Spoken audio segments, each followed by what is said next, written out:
Less than two crew squad. Hope everyone's doing well. Welcome in, y'all. Welcome in. Welcome in. Hope you are doing well. Hope everything is good with you. Hope you've had a lovely week and hope you have an even better weekend here now once again. I want to lower the music so I can connect with y'all more proper. Before we get any further, let me say hello to the early chatters. Little Miss Andre, Little Leaf, welcome in. Grace, hope you're doing well. Jen, hello in the building. Liv, what's good? AJ Daniels, what's up? Corey in the building. We got Jade. What's up, Jade? Happy Pad Night to you. Lori, what's up? Ainsley in the building. What's good? Kansas, hello, welcome in. Party people. Kenzie, what's up? Mandy with the tier 1. Welcome back for month number 62. Thanks so much, Mandy. Appreciate you. Happy Friday to you, Mandy. Pixie Sticks, welcome in. Zemo with the prime. So when you get one of these, I do appreciate using it on me. And welcome back for month number 8. Appreciate that, Zemo. Respawning, welcome in. Happy Pat Forval, what's up? Jinx, what's good? McKenna, Daisy, happy holidays. Casey says, I woke up today saying to myself, happy Pad Day. Hell yeah. We ate this week with Traitors Canada finale, Survivor 50 preview, and Rob's player preview. Did I miss anything? RHP Mafia. That's the only other thing I can think of. Off rip. Yeah. We got a lot to talk about tonight. I imagine we have a lot of conversations to have, which is always a good time here on Le Pad. Okay. Chat, how's the lighting today? Is it better?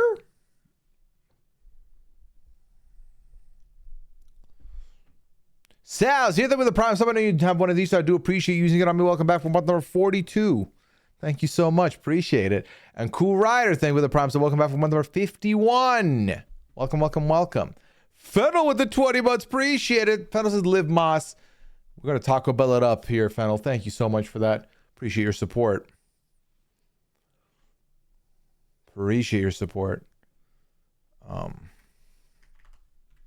I'm just going to make sure I get the form ready.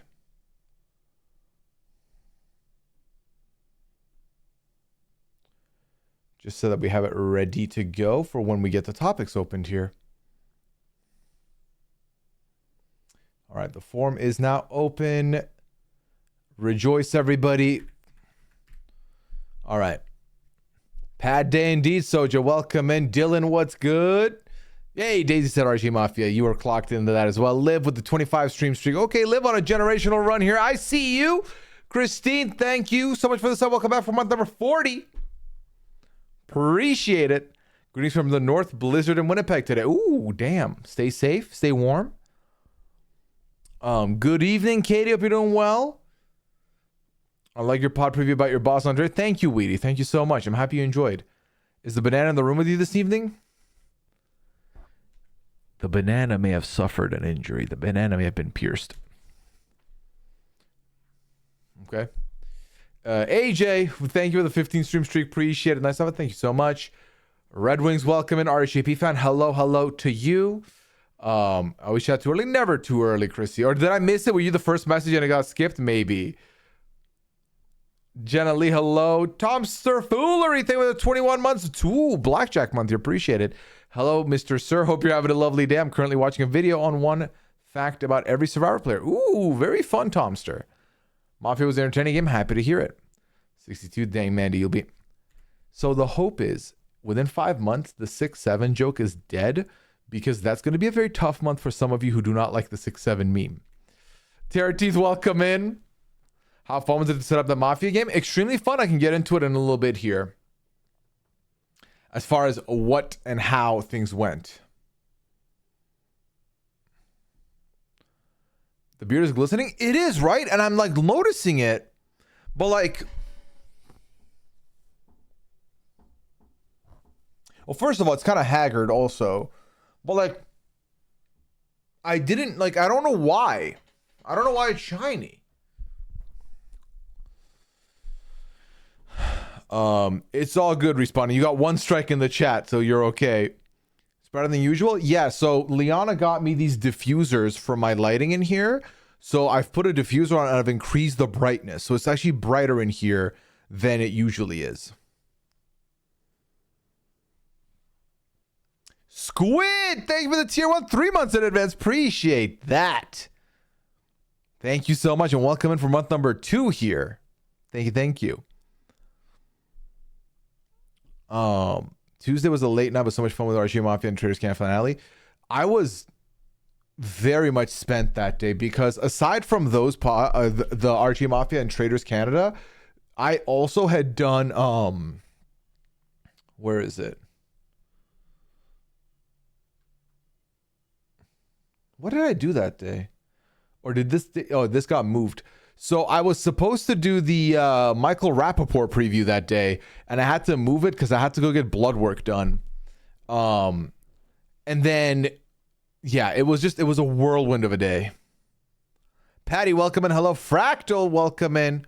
Lori, yes, banana has been pierced. Did a cat pierce the banana? Yes. Are we sponsored? Yes. Currently sponsored by the lovely people over at Cook Unity. So if you are looking for a meal delivery kit, chef to customer directly, look no further than Cook Unity. You can use my code for a discount. Go on ahead. Oh, and the notification was alerted. All right, I've never related more to a person than when Leon was talking about 50 on the PAL. Ooh. There was a rumor that they were setting up a TV show based on the 6-7 joke. That would be ridiculous. But also based on the pacing that television has on these things, I don't think they're going to do it fast enough because Among Us was the biggest thing in 2020 and they're just about to release a show about Among Us, but it's like 5 years later. So it's not, people aren't going to be as stoked on it as they would have been, you know?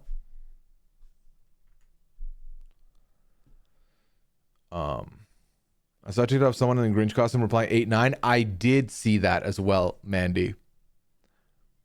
Did Liana's gift get delivered yet? Still don't have it. No, sadly.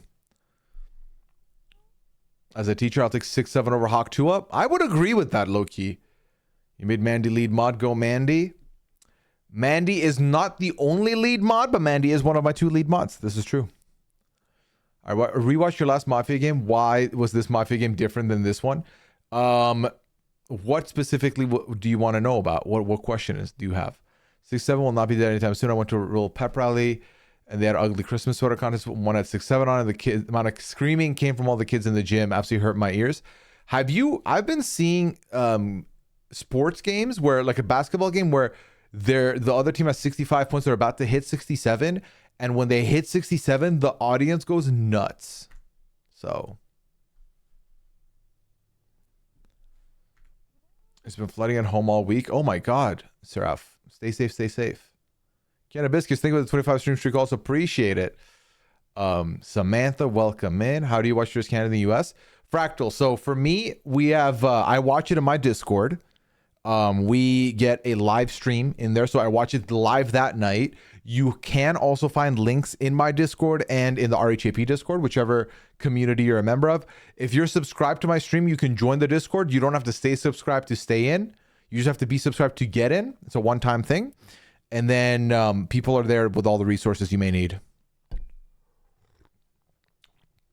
And I'm sorry, I know it sounds like I'm gatekeeping the information.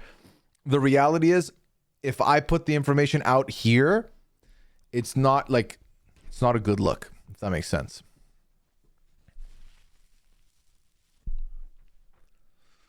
Does cooking mean we're gonna have another cooking stream soon? I already mentioned this last week, Lori. I would like to do a cooking stream next week. Bit of a Christmas cooking stream because I'm gonna be here Christmas. Leon's gonna be gone for the holidays, so I might want to do a little meal, make a little meal. We'll see. I'm trying to make it work. The Met Opera had Papagino do a 6-7 move during the Magic Flute Opera, and the amount of cheering that went on, it's not going away for a bit. Oh, there we go. BB35 will be 6-7 themes. Exactly. That's the BB35. BB35 is about when I would expect them to do it. Yes. I wonder if the show gives Among Us a resurgence. It's entirely possible. Will there be any more Traitors Canada interviews? Yes. One more. We got one more coming.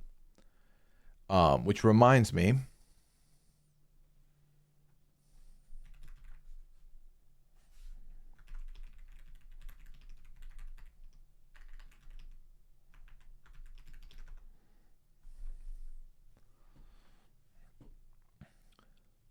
How did you guess the people who play both Mafia games, and why was there more roles in the last one compared to this one? There were the exact same amount of roles. We just switched one thing around, which I can explain for sure. My son makes me pause football games when he sees a 6-7 score or someone winning 6-7. Wow. Wow. My thoughts on Mr. B. Listen, let's pace ourselves because I have a lot to say. Yeah, I don't want to get in trouble, Ainsley. Exactly. Oh, thank you, Fractal. Appreciate it. But yeah, if you're an RHEB patron already, Fractal, you should have access there also. Can we get a hint on who? No. Because here's why, right? Because I've had a couple of interviews this season that fell through, and I feel like people were anticipated, and I hate that y'all were anticipating them, and then you didn't get them. So just in case, let's just wait it out, you know? Only 9 years until the Survivor 6-7. I hear we are thinking it'd be 10 years until the next milestone. Yes, Survivor 6... You know the generational run that is going to be Survivor 6-7 and Survivor 69? That's going to be a great, 12 months of Survivor we're going to be in. Can't wait. How about this? I will pledge you now, chat, and you will forget about this. I will apply for Survivor Season 67 and Survivor Season 69. Not a moment sooner. One application. If it happens, it happens. Done. We move on. Jordan, thank you for the 61 months. Appreciate you. Welcome back in. Thank you for supporting the stream for 2 years and then some. Sorry, 5 years and then some. Math is fucked. Math is fucked. When we get a 6-7 vote split on 52, I don't think the world can handle it. You don't get 6-7, but I'm happy. Yeah, I'm happy the kids like it. Are they annoying and loud sometimes? Yes, but good for them. How hard or easy to cast the Mafia game? So I'll tell you this much. I had very little involvement with casting this group of participants. I gave some 2 cents, but for the most part, all credit goes to the team for making that happen. I did have my hand in a little bit of the setup of the formatting, and specifically the seer power thing was my idea. The seer having one shot at the beginning, that was my idea. And I think for the most part, it kind of worked fine, but it was less powerful than the investigator from the first game, which was always the plan, if that makes sense. Do not clip it, Jay. Do not clip it. You can't wait for Survivor 420? Oh my God. Welcome in, Jay. As far as 6-9, when we get one of the Romber kids, I would expect them sooner than that, no? How well would I have done if I played Mafia? I don't think I would have done well. I think that it's one of those things where if you have the knowledge that I'm the lead podcaster for the Traitors, you're incentivized if you're a traitor or Mafia to kill me. And if you're not a Mafia, you're incentivized to vote me out in case I am the Mafia.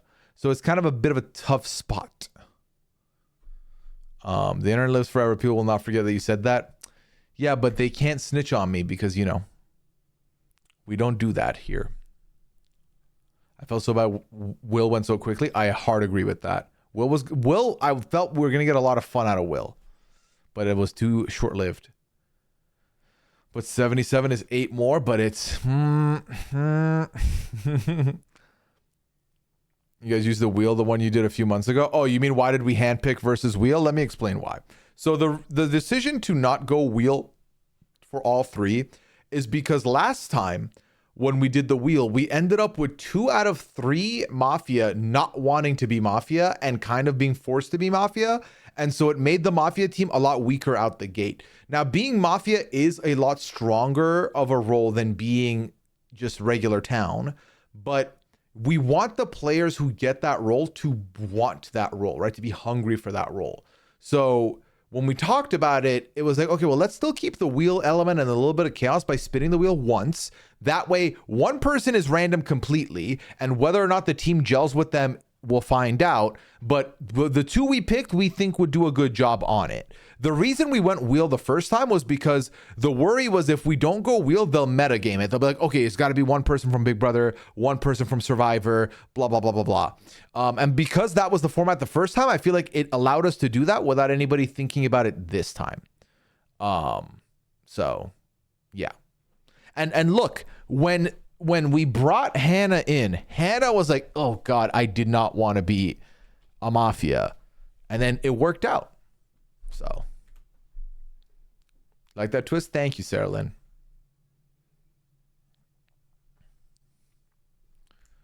Pixie, thank you for the 7 stream streak. Appreciate it. What was the one name I threw out that we got and I was devastated? Handpick of Hannah was fire. Hell yeah. 6-7 should be either Gen Z/A versus millennials or a family one where the kids that age. A reluctant mafia is fine in moderation if it's the whole team. Exactly. So it was 2 out of 3 that were like, oh, I didn't want to be a mafia. And then I feel like Leah was not all in on being a mafia, but Leah ended up being our strongest mafia. So this way we were guaranteed a somewhat stronger mafia core, and then we got to see it play out. And like the reason why I had the seer be placed the way it was, because remember, we gave the investigator power in the hands of the mafia. The mafia then had to handpick the person who gets it, and they get it for 1 round. Because I liked the meta strategy of you now being in a position where you have to figure out who would pick me to be the investigator, because it wouldn't be the obvious pick, because why they would never want to pick you. And I like the idea that it's completely in the hands of the mafia. One of them could get clipped early, but we've picked a strong team, so if even one gets clipped early, we're fine, we're good to go. Now I think it worked out perfectly in that it didn't successfully hit. Because what I didn't want, the reason why I didn't want an investigator in the game the whole way through, is because if the investigator survives 3 rounds and clears 3 people, like it's just such a long day. If we get to like final 7, it's like, okay, well, 3 people are cleared, 1 person has been caught as mafia, and like now the game is like over. That's not fun. That's always been my biggest issue with the game of regular mafia is once you are caught, there's really nothing you can do to get out of it. At best, you're getting a 50-50 where they're going to vote both of you out, maybe, if you're lucky. So this way, it was a little bit better because I feel like this way, they get 1 shot. If they don't get it, they don't get it. So. Because at the end of the day, if I have it my way, there's no investigator. Good luck, figure it out. You get no confirmation.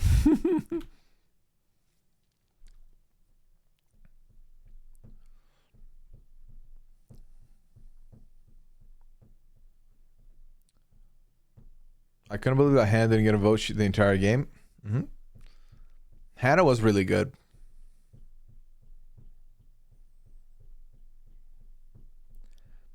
Have you called Shannon Colleen yet? You know what's absolutely devastating? Is I recorded a podcast with Shannon yesterday and I completely forgot to introduce her as Colleen. Big mistake. I've been interested to see Morgan as Mafia. That'd be fun.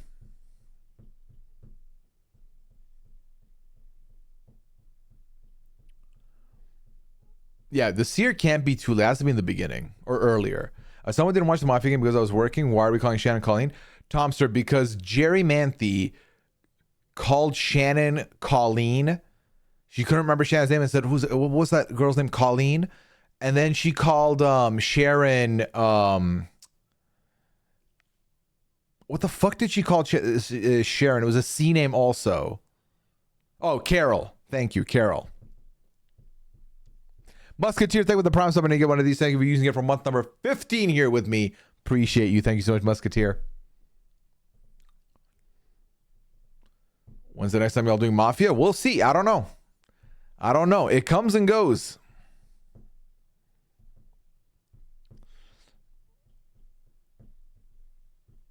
As funny as that, it was iconic. It really was. All right. Let's see. We got a couple questions in the forum percolating. Love that. I have not watched Traitors yet. Where do I start? I love Big Brother and Survivor. Oh my God. Well, boy, oh boy. Okay, so if you're pumped And if you're like genuinely excited to see Rob play, then and you like Big Brother, you like Survivor, low key, I think the best place for you to go is just go ahead and watch the US seasons to see how the Big Brother Survivor players fare and how they did going into this season with Rob. If you are asking me if we're not taking that into consideration, I would say go for Traitors UK first.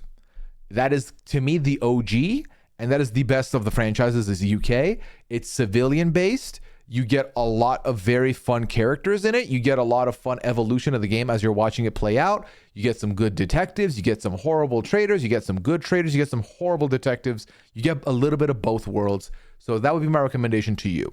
And I think I did do a podcast with Annabelle going through all of that. And I think Sam linked it in the chat if you want to check that out. I'm missing the peak. Wait, what you saying, Pixie? I'm surprised most of the people from the last Mafia game didn't get called for this game. Really? Because the whole point was to not repeat people. We're trying to get like new people in every time. AZ with the 10 gifted. Thank you so much, AZ. Appreciate that from you. Thank you so much for bringing new people into the community. Thank you, thank you, thank you. Welcome into Beatrix, Ramen Lord, Chrissy, Kenzie, Amy, CJ, Just Out 444, Thania, Aaron M, Georgia or Jorge, I don't know which way it goes. Long-term parking, welcoming all of you to the Less Than Two crew. Compliments of one. AZ, if you're in the chat, you got the emotes, feel free to toss them in there. Thank you so much, AZ, for making that happen. I think it was fun to see new people. I think that's my favorite thing to do, is to bring new people on, because you never know what you're gonna get from new people. Like Blood on the Clock Tower or Goose Goose, I think you want repeating players because, well, first of all, you need some experience there to make the game go cool. But I like that everyone's new getting chucked in, because no one can go with meta. No one is gonna like be a little, you know what I mean? You know what I mean? Watch the next one first, because we wouldn't want US to disappoint after watching UK. Right. Thanks for the guide. This is all very handy. Yeah, be subtle. There's a lot there for you to look at. But yeah, I would say UK is my go-to. If you want it to be more Big Brother Survivor centric, obviously US is the way to go. And I think all 3 seasons have their merits.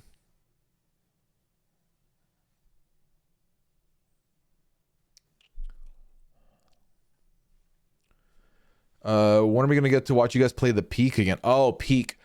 I would say you have to ask Scally on that one. Scally hosts our Peak nights. But also, I'm not going to lie to you, I've been very busy.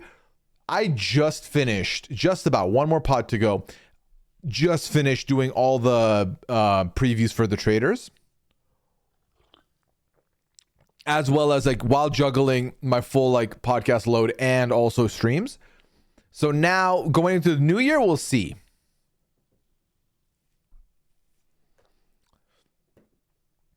Rob was the only one who hated the Traitors season 3 finale. A lot of people hated it. No, plenty did. Sure.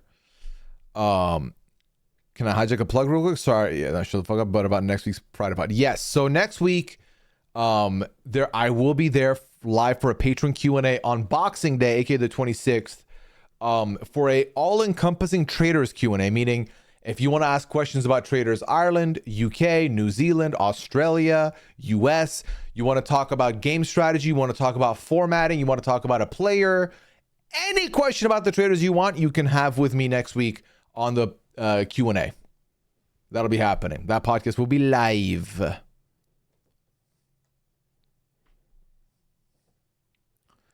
I'm watching another creator stream. She's been doing daily, and boy, are they stingy with subs. Subs. What do you mean, Jinx? When do you start planning to play Mafia? What do you mean, Weedy? I got a Traitors Q&A coming. Yes, that's the one that we just plugged. 444 Thania, hello. Thank you for the first time chat. Welcome in. Enjoy your gifted sub. I watched Mafia Live, so great. I saw it had 35,000 views already. A lot of people checked it out, which makes me happy. Chat, what did you think of my look? Can we talk about that? What did you think of the look? What did you think of the hair, the locks? Did we like it? Were we fucking with it? Because I feel like I got a mixed review on it. This isn't a dig on that creator, meant to be more of a lesson to is amazing. Honestly, Jinx, we are blessed. We're absolutely blessed.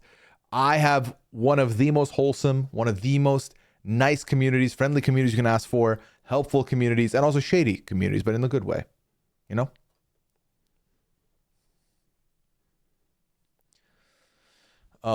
Who's the last one you have to do? Well, we did a bit of a delay on this one because we just had to reschedule. So I won't tell you because then you'll know who had to reschedule, and you don't need to know that. I'm surprised Sharon never appeared on Robin's podcast. Sharon literally has done a podcast with me on RGP last year. She talked to me about Tom Sandoval. Oh, how long does it take to plan the whole Mafia game? Let me tell you this much. This Mafia game was planned within a span of, I think, a week and a half. So, last weekend. Hell yeah, Lem diggity dang dog.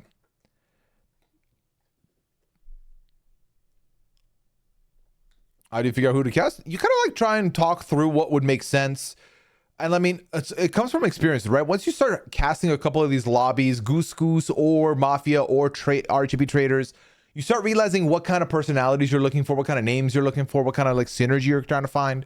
And you're trying to keep it a little bit balanced. You don't want it to be 18 people who are like gamey, and you don't want to have it be like 18 people who are just chaotic. You want a good, healthy, balanced mix of it. So. Look was very interesting and weird. Wig was fabulous. Thank you. The hair kind of frightened me. Frightened is wild. Why frightened? Love the combo. Thank you. I think it's time to retire the swaggered beard. Wow. Okay, so tell me you don't like it, Jed. You love the suit. The hair was a fun idea, but I think it needs some product control. Can I tell you what happened? So I was minutes away from getting on the pod, and I put the Santa hat on without the wig, and I didn't like the look of it at all. I hated it. So I was like, you know what? Fuck it. I'll try and get the wig on. Because the wig is just sitting in my shelf. I put it on, and the wig was like, as you could see, was kind of haggard all over the place, not like right. And from a specific angle, it looked good. And I was like, okay, as long as I'm in this angle, I'm fine. But then I touched it, and I was like, oh God, I touched it. Now it looks bad. But then I had to go, like I had to be on. So I had to fucking just stick it out. Luckily, I found I had the forethought to put the fucking Santa hat on top of it. Then it was fine because it blocked all the imperfections. But geez, that was a tough first 20 minutes.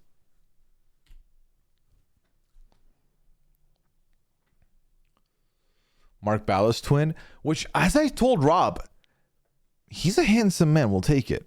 Hagrid Ballas. Wow. Last interview. Oh, for Traitors Canada. We'll see. We'll see. You look lush. Thank you, Fractal. Thank you so much. I'm a Jason defender till the end.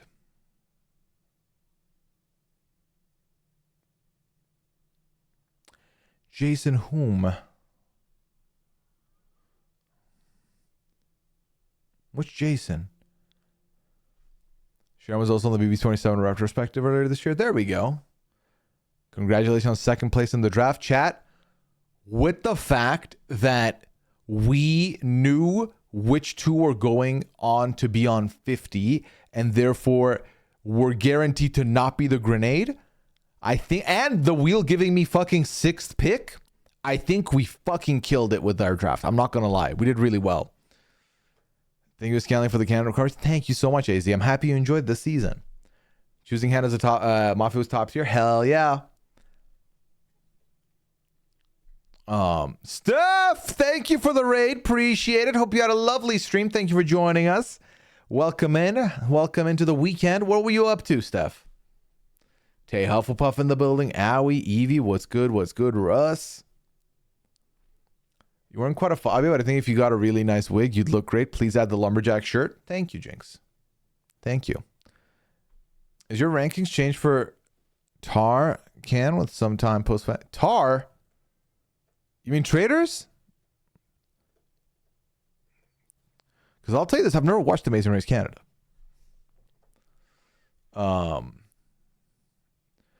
You're Jason. Well, why would you say, what was the thing you said?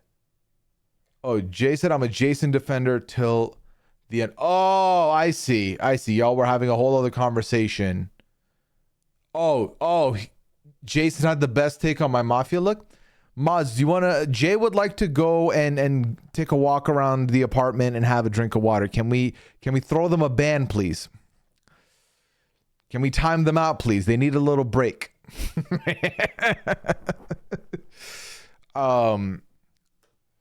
We're playing Peak again. Oh, hell yeah.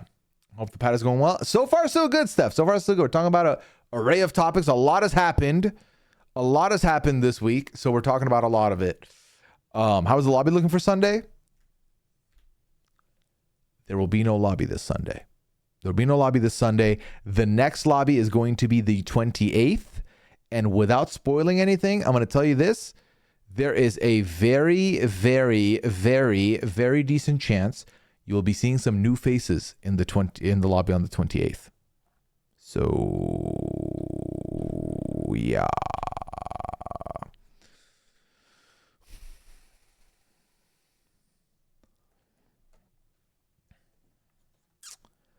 Oh my god, you actually timed out Jay. Wow, couldn't be me. I would never do that.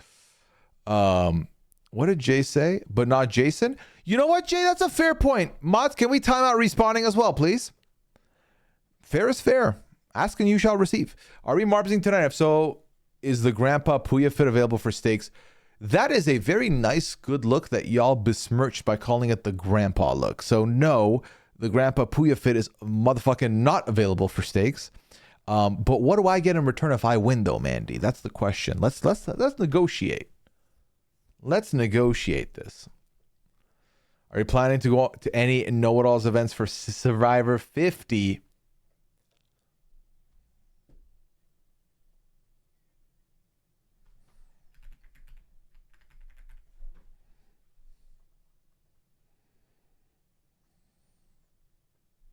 Okay, I don't know a fun song way to say this, but yes, I will be there for Toronto, and I might be there for New York. I'm unsure about New York, but I'm certain about Toronto. I will see you in Canada. That will be happening. I was afraid you were going to say that my Sunday is ruined. No.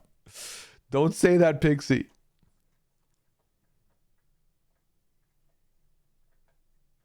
Plural? We'll see, Stephanie. No promises, but we'll see. How did you cast Zach and Jimmy since they were both evicted from BB27 house? Well, they were not in the Big Brother house. They were home, so they could play. You know what I mean? What is the grandpa fit? It's my plaid and a beanie. But we love it. Do you love it or did you love roasting me? Is the question, you know? Which mod timed me out? I will never reveal which one did it. It was Liv. Let's see. I can take you to good poutine in Toronto. Wow. Jordan, you don't think I'd know what good poutine is? How dare you? But also, yes, please. I requested off work. Ooh, Mandy. Let's go. You look like Boy George. Who the fuck? What? Really? Oh, thank you, Jinx. Thank you so much. Oh, yeah, y'all, make sure you wish Liv a happy birthday. It is Liv's birthday today. Oh, no. Liv and Mandy in the same city? I might have to cancel. I might be busy. Uh-oh. I don't think we can handle that. I don't know who... I know who Boy George is now that I've seen a photo of Boy George. I'm familiar with Boy George, but I'm not familiar with Boy George. You know what I mean? No, Grandpa, you are not getting me to bring that to... I'm not wearing that in Toronto. Absolutely not. It's going to be too cold to do that anyway. Next question in the form is...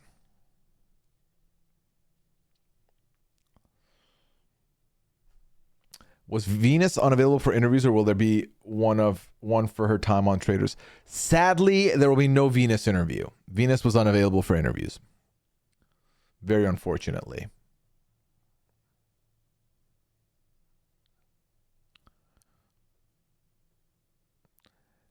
Is it not your birthday? Then why would you tell us it's your birthday?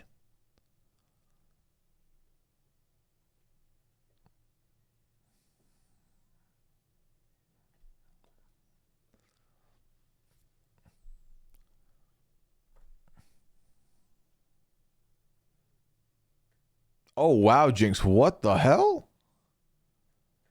Watch The Wedding Singer? I haven't yet. Oh, an advent calendar update? Sure. Where did we stop last time? It was on Sunday, right? So we stopped at 14. Cool.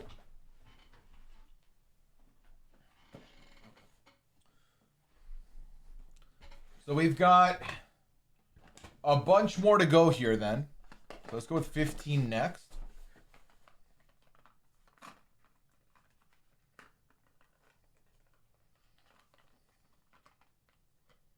do you open this again?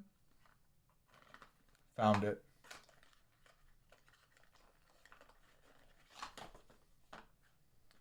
Ooh, pumpkin. Pumpkin duck. Cool. Okay, that's 15. Next up is 16. We go to 16 next.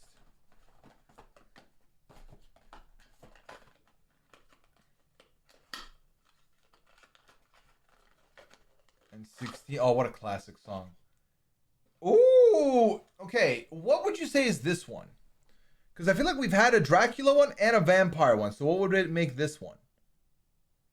Is this also a vampire?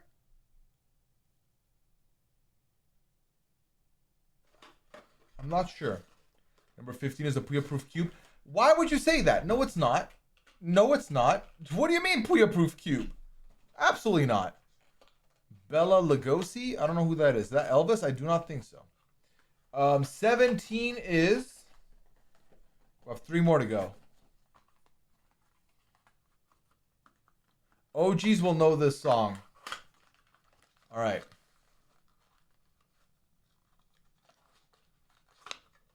Ah! That's a very cool looking one. I'm not gonna lie, it's mummified.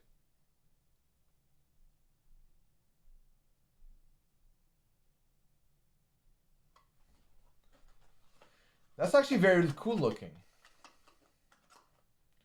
17. All right. Now we move on to 18.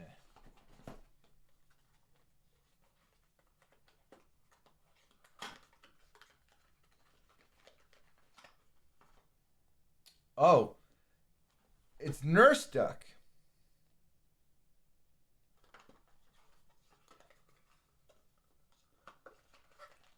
We got Nurse Duck and one more left.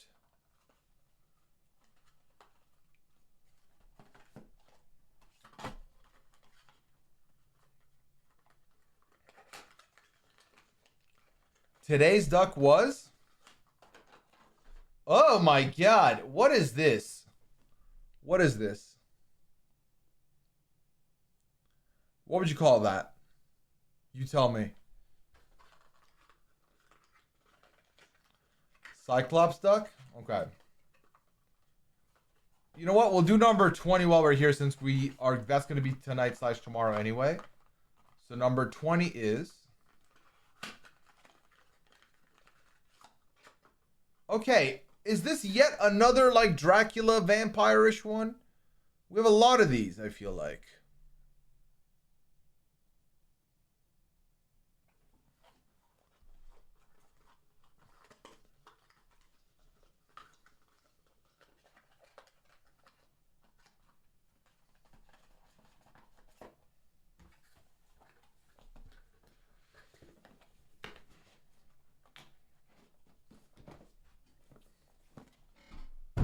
Okay.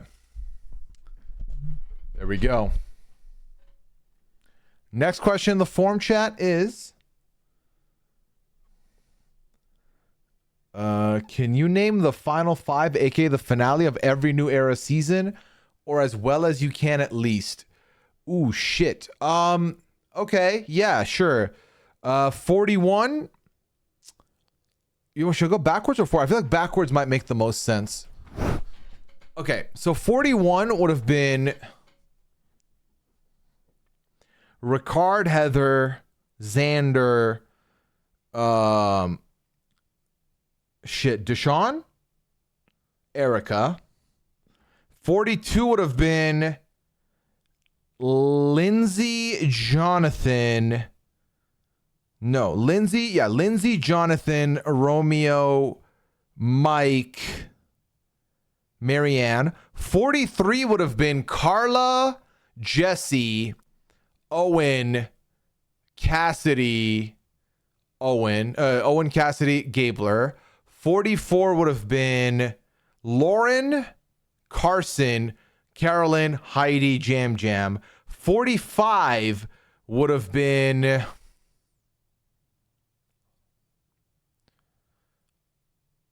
Okay, so I can tell you Katura, Jake, Austin, and D. Who the fuck was 5? Was that Julie? I'm gonna go Julie on that one. It was Julie or Drew. I'm gonna go Julie, lock it in. And then 46, you have 46, you had Kenzie, Ben, Charlie, Mariah, and Liz. Then 47, you had Rachel, Sam, Sue.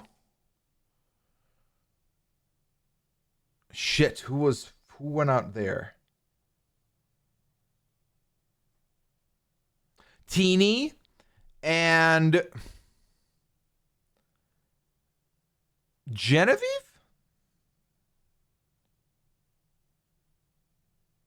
Yeah. 48, you had Kyle, Eva, Joe, Mitch, and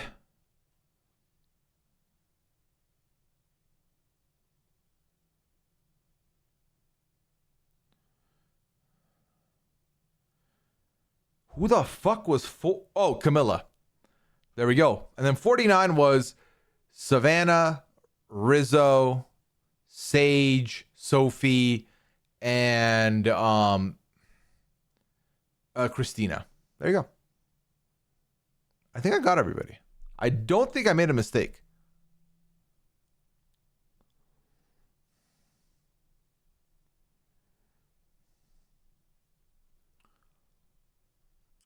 All right, let me see. Was there anyone you wanted part of the cast for Mafia, but they said no? Of course, but I would not reveal that. Marriage Bell's Twitch stream. This was fun. She already knocked out of the park with the finale night. Yeah, it was a good time. We had a good time on the watch party. This is impressive. Thank you, Liv. Beast Game Sue. Maria, not Mariah. My bad on the pronunciation, Thundercat. Sorry, please. Spray Bottle Anthem sometime tonight. I can make that happen, respawning. Technically, Final 6 will on the same time, but this thing said Final 5, so I just went Final 5. Who's my favorite Big Brother cast? That's an interesting question. On a total, 23 is very high up there. Very high up there, 23 is, I think. Because outside of a couple of really, like, meh, I think everyone else is fine.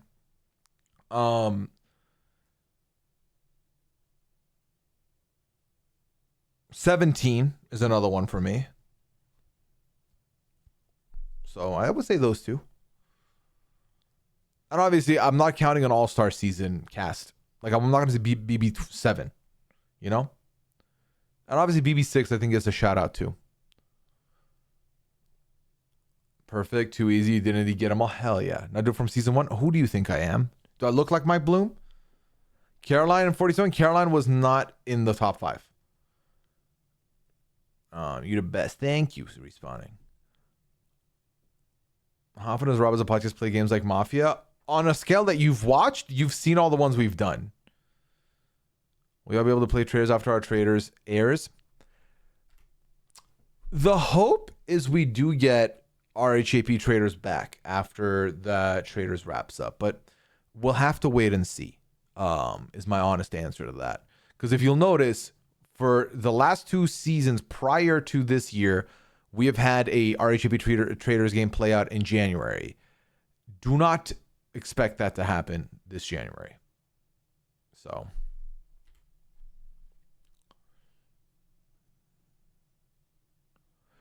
If you had a food stuck in your beard mustache that you would constantly taste anytime any hair might touch your tongue or mouth, what would you choose? This question makes me uncomfortable because I don't even like the idea of that happening. But I feel like it's some kind of candy might be the move. Or like honey. No, honey would be a nightmare in the beard. See, I keep picturing the texture on the beard and it takes me out of it completely, but it's a hard question to answer. Happy Pad Dupree's gal, welcome and happy you were able to make it. Welcome, welcome, welcome. We are very much about to catch up on questions because I got one more here. Ooh, who made this?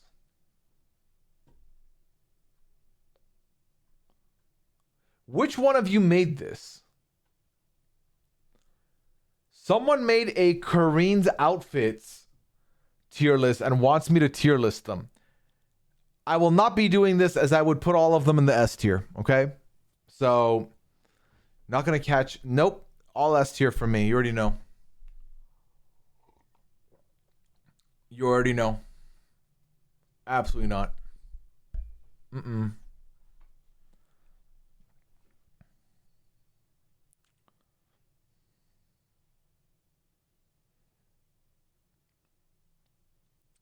Anything sticking in the beard sucks? It's awful.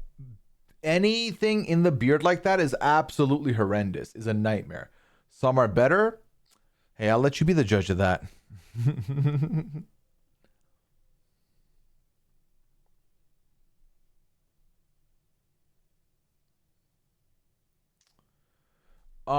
When people ask you on the pad for advice on specific situations and you give it, do you ever wish they would follow up with you and let you know how it turned out? And then they said, is there any specific situation that you still think about or wonder what happened? I don't wish people would follow up. I hope that it works out, right? And if it worked out, I would love to find out later on. And we've definitely had people who have followed up and said, hey, I asked this a while ago, and just so you know, this happened. And it's like, oh, amazing. Like, we've had that happen before, which is lovely. I think that as far as your second question, which is any specific situation that I think about, I wonder what happened, I do remember specifically somebody had a bit of a creepy situation where this guy was like creeping around their building, and she knew them, but like didn't know. It was a very like stalkery situation that we did not like. And I sometimes wonder if there's any updates on that. Specifically. So. RHAP fan, unfortunately, I have exhausted every ask I can have for the Traitors Canada. There's one more interview coming, and then that's it for the season. So, that's all. And then we're moving on to Traitors UK and Traitors US coming up after the fact.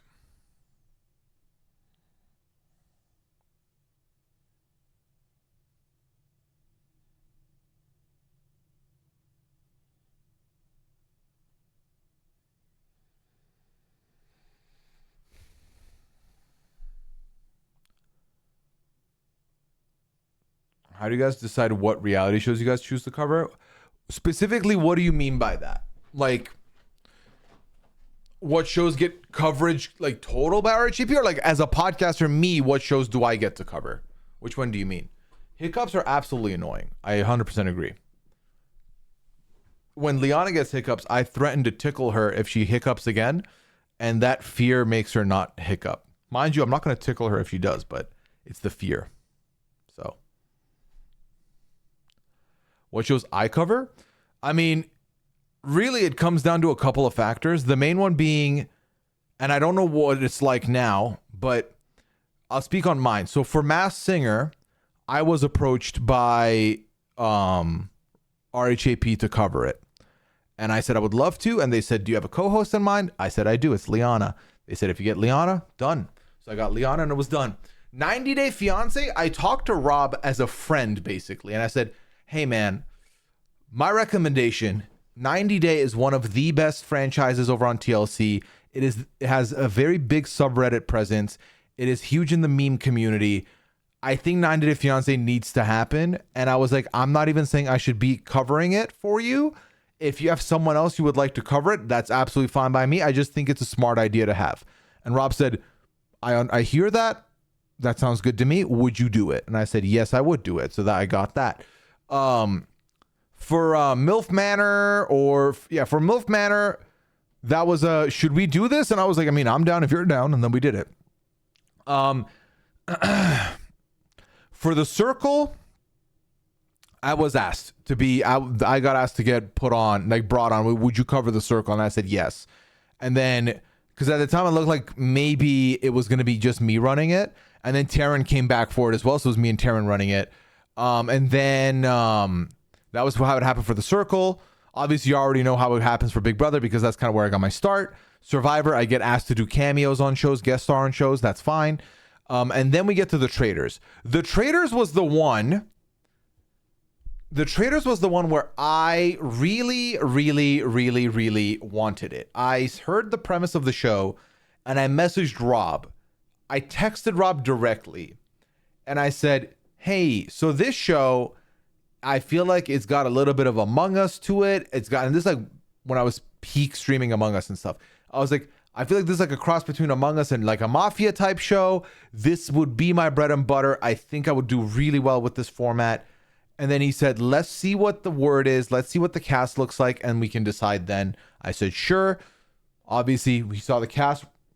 Rob was like, I'm in. I was like, hell yeah, let's go. And then I was like, I would like to continue covering the international version. He said, yeah, go ahead. So then boom. And that's, I think, the full recap of how I got the shows I got.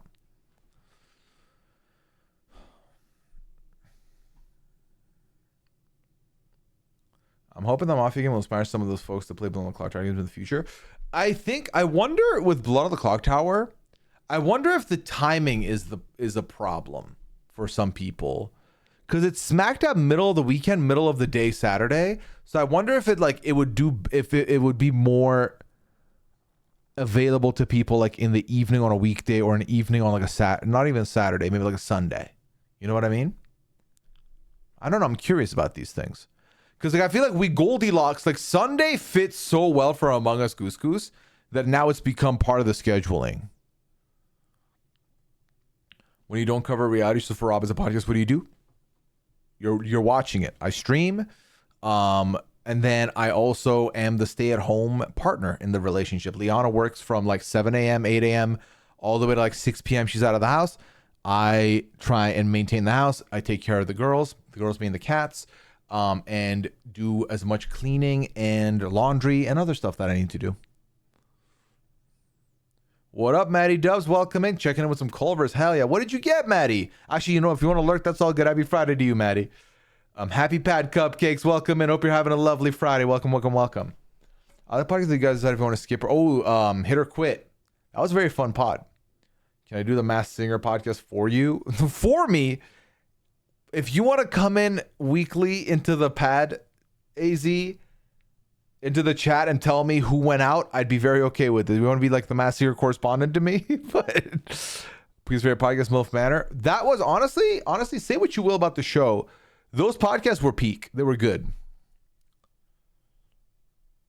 How do you decide what new reality shows that Rob as a podcast covers?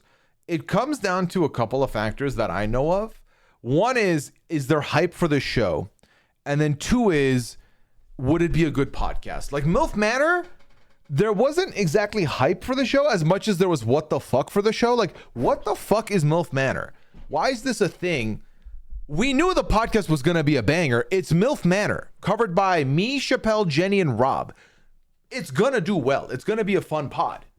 But is it worth podcasting about? That was the question. Well, like, for example, with a show like and it also depends on the formatting of the show. Like, if the show is going to be dropped all 8 episodes one day, you're not getting a weekly podcast. You're getting a one podcast thing. So it also depends on the formatting of the show as well.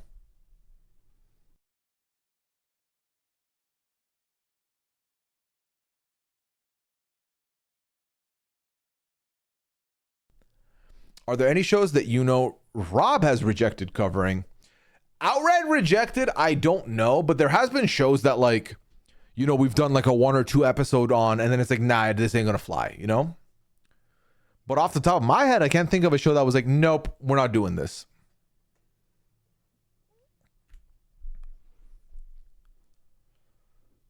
Any reality shows out there not getting coverage that you'd like to see covered on RHAP?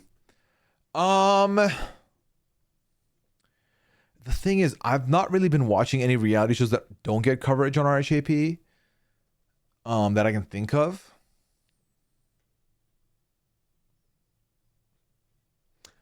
Unless you remind me of something that I'm forgetting, no. The answer is no. Tell Dwight to get it together and change up the schedule to fit. I don't even know if that's I don't know if that's the case. How often do all the podcasters get together? Weekly on my stream on Goose Goose. Honestly, I think that's like where a lot of us get to hang out once a week, and then the RHAP events, where majority of us will meet up. Blood on the Clock Tower confuses me. I enjoy watching, but would be lost as a goose playing. Honestly, Blood on the Clock Tower for me, if I'm not putting all my attention to it when we're playing, I will be lost in the sauce. Hell, I'll be watching everyone play and have conversations and I'll still be lost in the sauce. That's why my greatest superpower is going off of social reads, which then some people don't like when I do, so I try not do them. So, that's like, sometimes I feel like I don't have much to offer when it comes to Blood on the Clock Tower because I'm not analytical the way a Christian Hubicki or a Liana Boris is, or a Terran is. That's not how I would go, you know? So, I'll see them do my stream, but also if I understand he's got to do it when he can. Yeah, maybe if they continue the RHBOTC, we'll see more of them filter in. I think so, for sure there. We met a special Clover trip yesterday for the Reuben again. Oh, hell yeah. Liana loves the Reuben there. Concrete Mixer. Ooh, nice, Matty Dubs. At 11 p.m. on a Sunday Night Live. Yup. Wolf Matter Night 1 might be the best RG podcast in history, and I got to be a part of it, which is very much a blessing to me.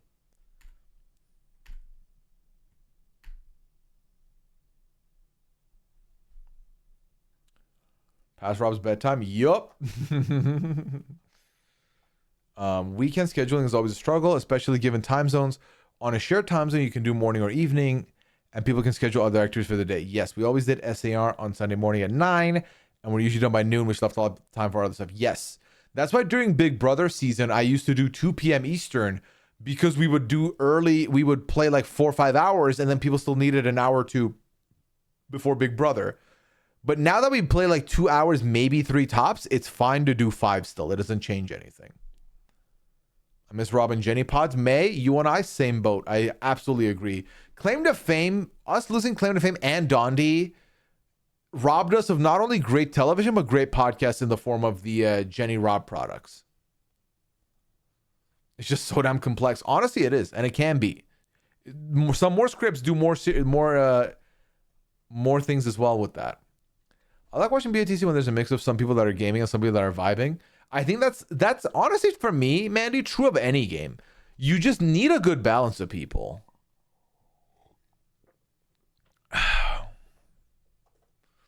It seems like you guys have different teams with every show.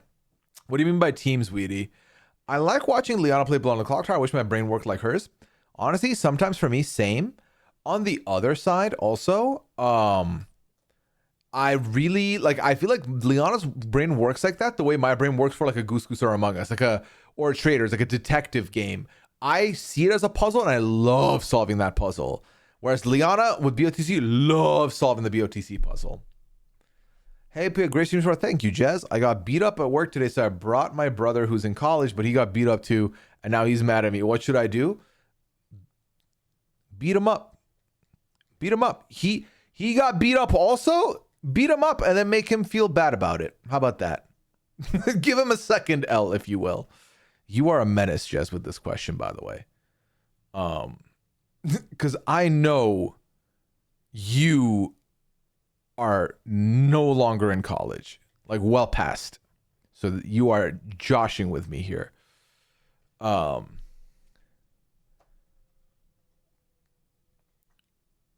absolutely agree, Fractal. I love Jenny as well. We don't know who the fate of the snake. Yeah, we'll see, I guess. Honestly, same for Goose Goose 2. The silly moments are just as fun as the big figure it out gaming moments. Yes. Like, when I have a good read into like a voting block at the final 5 or 4, and I'm like, oh, all right, Assassin, they're the lovers. Get them, we win. Get them, we win. And we win. Those moments hit. The dopamine hits. But then also, being goofy and voting out someone for no reason other than they made a bad joke, also fun. Also fun. So, I love Liana, I love how smart she is, but sometimes I gotta know with how goddamn good she is. I can see that. That's fair, I think. Y'all should do RHB Claim to Fame with podcaster relatives. That could be fun. That could be fun. The problem is, I guess, the problem is you need podcaster relatives who know the other podcasters. You know what I mean? Because like if I bring my sister on, for example, no one's gonna really know my sister, but especially will like would Chappelle's cousin know Pooya the podcaster? This could be Pooya the podcaster's sister. I think that's something to consider. That might be a little bit tough. With Renap, I feel like it works because if I remember correctly, Cupcakes, Rob and Akiva were the ones that had to guess who was whose relative, right? What was the formatting there? Whatever happened to the wrestling podcast part of RHAP? It's over on Recap Kickback.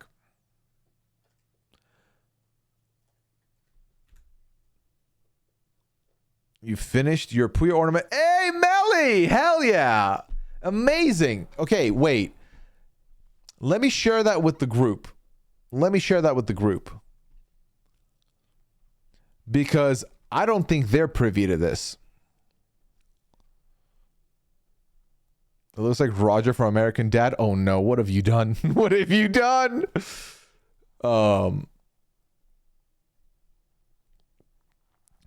So Melissa here. Melissa was during RHB Mafia, was doing a thing, was doing a little bit of a why do I have so many fucking tabs open? Oh my god. Was doing a little bit of stuff on the side, a little bit of side activities while watching, and went ahead and did this.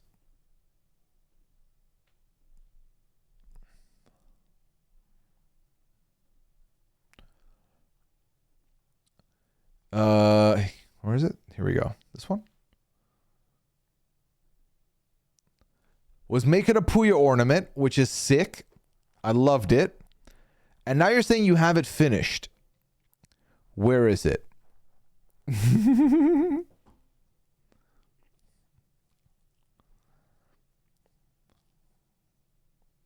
Pooya Ballas. And thank you for the 28 months, Phils. Appreciate it.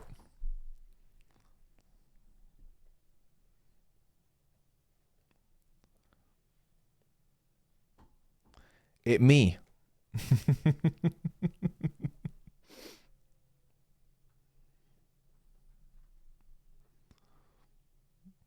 Pambella, we're doing good, Pam. How you doing? Welcome in. Can we have felt Sock Pooya next? Absolutely not. Stop trying to make Sock Pooya happen. Sock Pooya is dead and gone. We need to move on from Sock Pooya. There is one Pooya. This Pooya, okay? Or the ornament now. There's two of us canonically. Yeah, no, it's perfect. Felt sock. No, don't get any ideas, Melissa. We're fine. We can stop right here. Did I see the trailer for Traitors Season 4? Of course I did. Okay, that was not an invitation to start blowing up the chat with the Sock Pooya emote chat. Come on now. So on page Chappelle's busy. Let the man live. Let the man live, chat. Another question in the forum. When will I watch season 2 of The Mole? I've already watched season 2 of The Mole. I've already done that. I've watched the season 2 of the elite better version of The Mole, the Netflix version.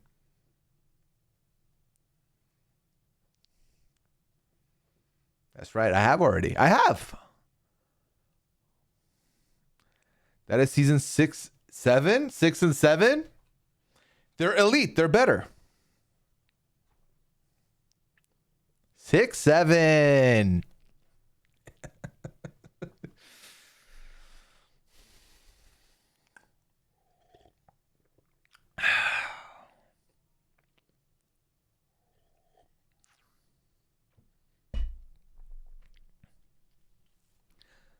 Chad, I'm never watching season 2 of The Mole. Did you ever getting 2 Clue series? One going to be a regular season, one a game show or something? I would like to either have us get coverage of that on RHAP, or I would like to cover that on RHAP. Because what did I just say? I like talking and discovering. I like solving the puzzle when it comes to like whodunits. So this would be the perfect spot for me. Is covering Clue.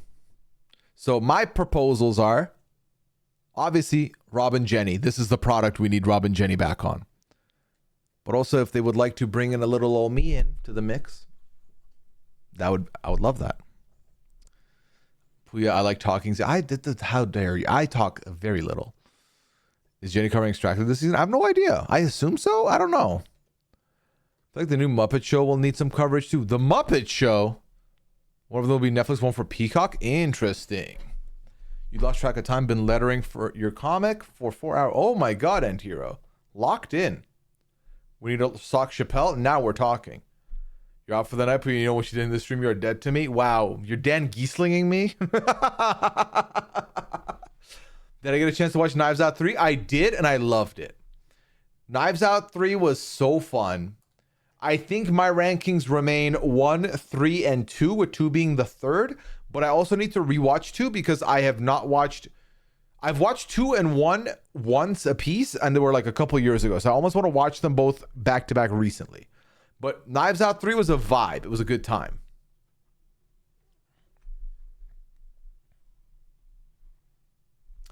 And here's the thing. Let's go back to this mole question on a more serious note. I understand that some of you would like for me to watch it. But I'm also being honest when I tell you that I don't love the format of the mole. You know, like, it's not for me. And I think that's okay. I think it's better if I don't watch a show that you like and then come in and be negative about it. You know what I mean? Agree 132. Hell yeah, Daisy. I feel like I knew who did it pretty early on Knives Out 3. Awesome. The mole seems up your alley. I feel like, to me, it's not as fun as like the Traitors or the other ones we watch. I don't know. Season 2 is the best season of reality TV out there, especially old school reality TV. Y'all have gassed it up so much. What if I don't like it, though? You know, then what happens? If I come in, I'm like, I actually didn't like it. I'm rapping present while listening to the pad. Hell yeah, McKenna, welcome in. Go to a ribbon on one, wrap another, and figure out what to do with another because it doesn't lend itself to a ribbon. Okay.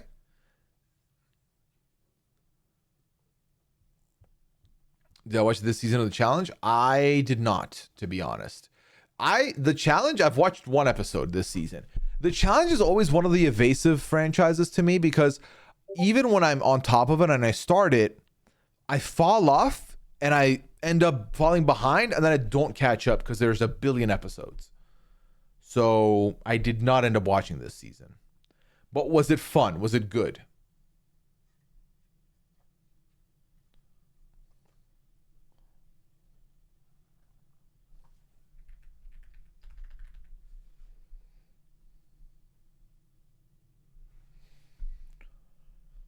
So, also, we're caught up on the forum chat. If anyone wants to put any questions, feel free to do so. Otherwise, we're having a conversation here, and it's going to be all good. Some of have nostalgia for old version of reality shows, and they aren't as fun to go back and watch for the first time. Well, so here's the honest truth, right? I was told to go back and watch The Mole OG because they're better than the Netflix ones. And I think I agree that it was better than the Netflix one when I watched it, but not as better than a lot of people would have described it, to me at least. And that's when I realized I just might not be a fan of this franchise as much.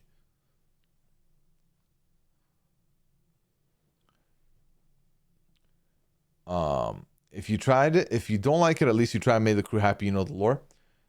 If I watch season 2, I need a verbal agreement from Red Wings and from RHAP fan that I will not be pestered to watch season 3. If you can guarantee that, I might watch it at my own pace at some point. But I need that verbal agreement. Otherwise, I'm never even considering it. Because if you keep dangling the carrot forward, then what are we doing here? I watched Perfect Match. I have not watched Perfect Match.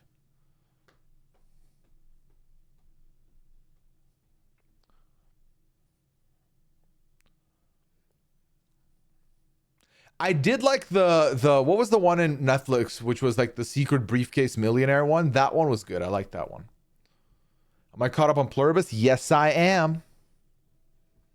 Finales next week. Should be exciting.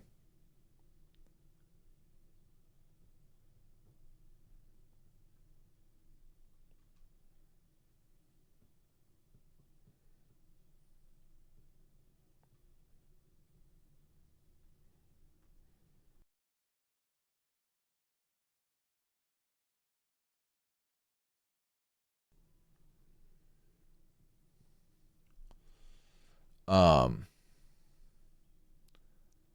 what if we don't press it for 4 and 5? No, you get one season maybe. Do you watch Next Level Chef? I've never watched Next Level Chef. Yeah, sometimes the format doesn't work for you. I'm sometimes like that with the Traitors. It's really the cast that makes Traitors work for me. I'm very indifferent to the format. I think that's a very popular take. I think there's still people that will watch the Traitors and then leave it thinking, why is there this huge flaw in the mechanics? Which is fine. It's fair. But like I seen to in the Discord, I don't have the time to stretch it out like that, Red Wings. If I'm watching it, I might watch it on a binge. Like on my own. Potentially. Got to Get Out was good. Got to Get Out was a little bit of a fun little, side quest show, I feel like. I'm very excited for House of Villains. I feel like that's the quietly coming back show that we don't talk about. It's that.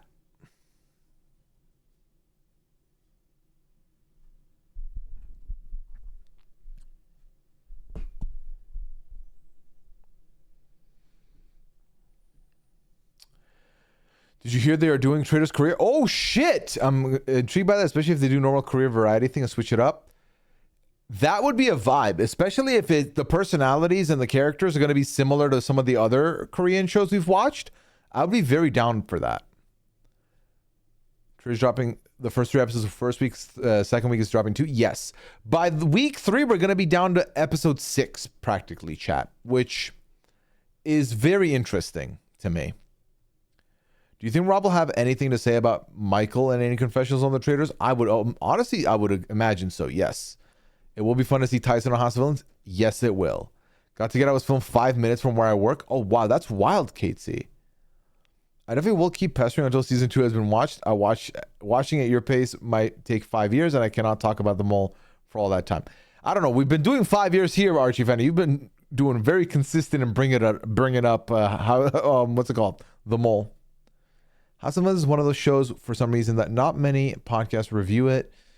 Well, we do. I believe Chappelle and Jenny on the wheel with that one, right? If you finish, no, a year is wild. I want ever, forever, ever. That's the deal on the table. I want to see how the civilian version of the Traitors will do. I think it'll do great. I mean, it'll be a challenge for sure. Sorry, I'm just trying to make sure the music behind me is something palatable.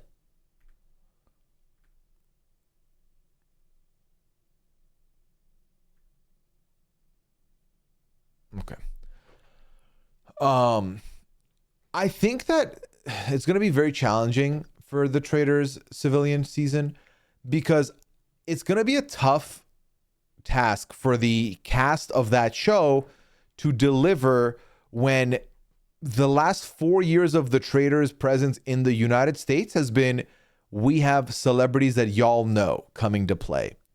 So I think that for a lot of people, similar to what Ainsley may have just said, which is depends on the cast making it, I think that people in our realm, the online folks, we're going to give it a try no matter what. I think a lot of the normal casual side will be like, well, I don't know anybody here. Why would I tune in? That's the concern for it to do well. But I think if you give it a regular chance, I think you'd be surprised at how good regular people are capable of delivering a good show. So, yeah. You can't ask for something unrealistic. Well, neither can you, Respawning. About Beast Games, I know Rob and Taryn covered a little bit of it. Beast Games will be interesting now with all the Survivor fingerprints on it. I wonder if we're gonna get a more consistent bit of coverage on it. Honestly, I would bet on it, is what I would say. As far as who would be at the wheel for that, no idea. Off the top of question, should I buy ice cream that's called Santastic Swirl? What's the flavor on that, Ainsley? Did they say this version will be on NBC also, or did I make that up? It won't be on Peacock, it'll be on NBC Red Wings, yes. Which means it'll be on Peacock, but not premiering on Peacock. I think it'd be really fun if you did the say the word on beat trend. Nah, I'm good off that, Jez. You couldn't pay me to care about Beast Games. You couldn't pay Liana to care either. Most fans are already regretting the civilian version of the Traitors. Wait, what do you mean? I'm still trying to figure out the flavor. Oh, yes. I don't know what Santastic Swirl would be. Like, what's in it? You're very nervous Rob gets eliminated first on the Traitors. T-Money. As someone who is unspoiled on the Traitors, thankfully, what I can tell you is if you trust my instincts and trust that I have good read of body language and stuff, as you know, as seen and proven on Blood on the Clock Tower or Goose Goose Duck, or even with my commentary on the Traitors, when I met up with Rob in New York in October, the energy I was getting from Rob gave furthest thing possible from a first boot. Now, did it give winner? I couldn't tell you that. I don't think so. But I was getting the vibe that we're at least gonna have Rob through the first 2 weeks of the show. Meaning, I trust Rob to get past episode 5. That's the read I had on him. After that, he could be episode 6, 7, 8, 9, 10. I don't know. But yeah, that was my read on him. He looked good. And like, he looked happy. You know what I mean? It's hard to explain. He looks happy. So it didn't look like episode 1.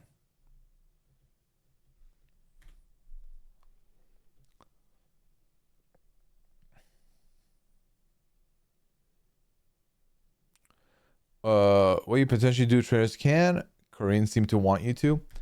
Chad, I've told you this. I can't do Traitors Canada because I'm not Canadian. Unfortunately, but reality sets in. That is a very real requirement to do the Traitors Canada. And I think I've already shared with you something about that before. Basing it on the Traitors, I don't think he's out. The trailers, I don't think he's out first. Right, the trailers are good for him too. I agree. Spoon, spoon, spoon, moon, moon, moon. Bell, bell, bowl, bell, bowl.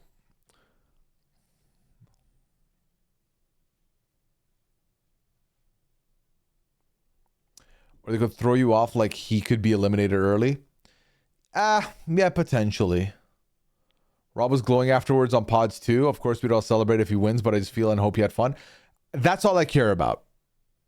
And based on the level of enthusiasm I see in him, I think he did have a good time, which is always great. I'm so excited to get to introduce some of my loved ones that only watch the Traitors to Rob. Yes, I can't wait to see what other people think of Rob also. Chat seems like full support. Maybe we could run a poll. Nah, we good. We good, Papaya.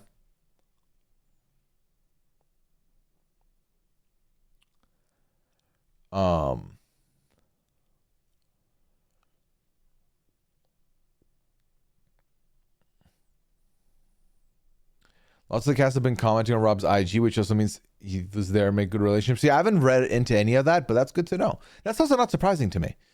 Was you're only a citizen of the... Yes. I am not a citizen of Canada. Then do Traitors US? Well, I don't think that's possible. Canada can adopt you? I mean, that'd be nice.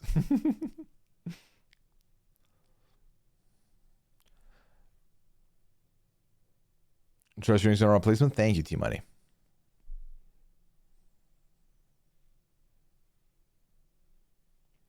Now that we saw the season 50 preview, I think I'm even more glad he was on Traitors instead. Yes. Oh, my mom texted me, is this your Rob? Yes, mom, this is my Rob. Yes. I hope RHB viewerships after Twitter skyrockets. Y'all deserve the best. Thank you, Chrissy. I'm very curious to see how the podcast takes this year. How's the sleep schedule going? It's been money. I'm waking up at regular times. I'm going to bed at my time, which is usually later, but it's been a good balance, and I've been loving it. It's been amazing. Me trying to explain how I know him. Well, I know him parasocially. People look at me weird. Yeah, well, don't say parasocially. I would not be good at word on the beat. I get tongue-tied just reading the chat. So I'll DM him and ask him to make a vid. Phil T, huh? Speaking of Phil T, my guy sent me a DM this week. So y'all remember my Christmas song for the server that I showed y'all last week? I remember how I sent it to Phil as well. My guy sent me a remix back. That's my dog. I'm extra mad about the Dondi cancellation because he got a personal invite from Joe. It's unfortunate, but hey, it is what it is. I'm wearing that new shirt with Rob's face on it from the RCA merch store, and I said, oh, my friend Rob is on this season of the Traitors, and then I realized I was like, oh, my friend Rob, and pointed to my shirt. There's been a lot of people's first time seeing some of the cast on reality TV. 100%.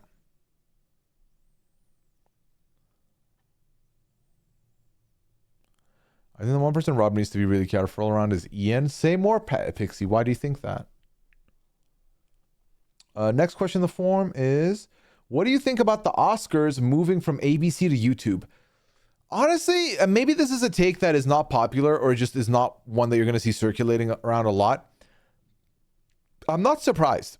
I feel like this is just another sign and another move to like legitimizing YouTube as a content channel. Similar to like, you know, Prime Video getting football games, Netflix getting football games now. It's just the reality is a lot of people watch YouTube. I think more people watch YouTube than they watch ABC. Probably, right? Just through click-throughs. So it doesn't surprise me. Now the question is, will it change the quality of the show? I don't think so. So I'm not surprised. I'm happy to hear that sleep schedule as a fellow night owl. Trust and believe I know how hard it is to change our sleep. It took 2.5 weeks to adjust, so I'm happy to be back.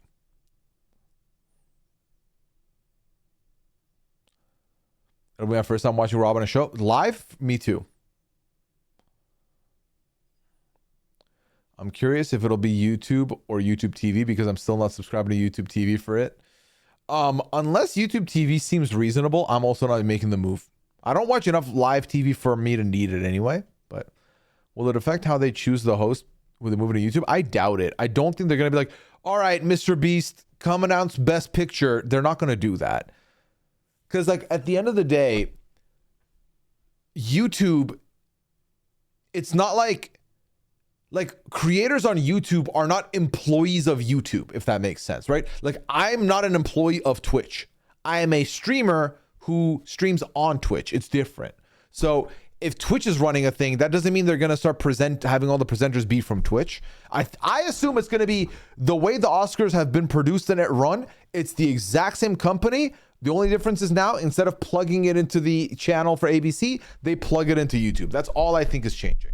That's my assumption. Do you speak Farsi fluently? Probably speak it very broken. Not broken, but the accent's going to be bad. But I can hold a conversation for sure, yeah. Why is Mr. Beast on 50 when he has his own reality show? Because somehow, some way, Mr. Beast and Survivor basically did a collab where Jeff Probst is going to be there for the beginning of the Beast games, and Mr. Beast is going to be present for what we know at the very least to present a briefcase at some point in the game. So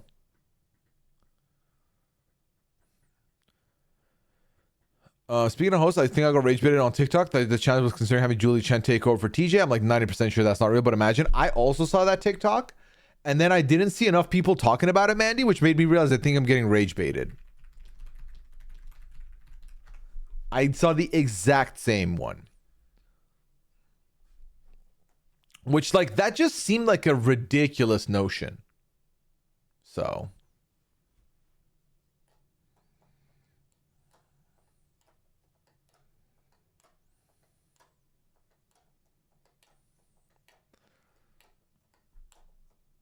jump the shark 50. You know what happened with what, Jordan? Yeah, I was like, this is not real, but oh my god, is that? Yes. I don't like the Beast game thing, but Jimmy Fallon, are you kidding me? I don't like... To me, it just cheapened it a little bit, and it was... Don't call your season in the hands of the fans when the fans were left in the dark about what was going to happen this season. Because then it really isn't in the hands of the fans. You know what it felt like? It felt like they told us, hey, you, the viewer, come here, viewer, get closer. I said, get closer. You're like, okay, what's up? And they're like, okay, so viewer, You get to play this game with us. And you're like, oh my God, really?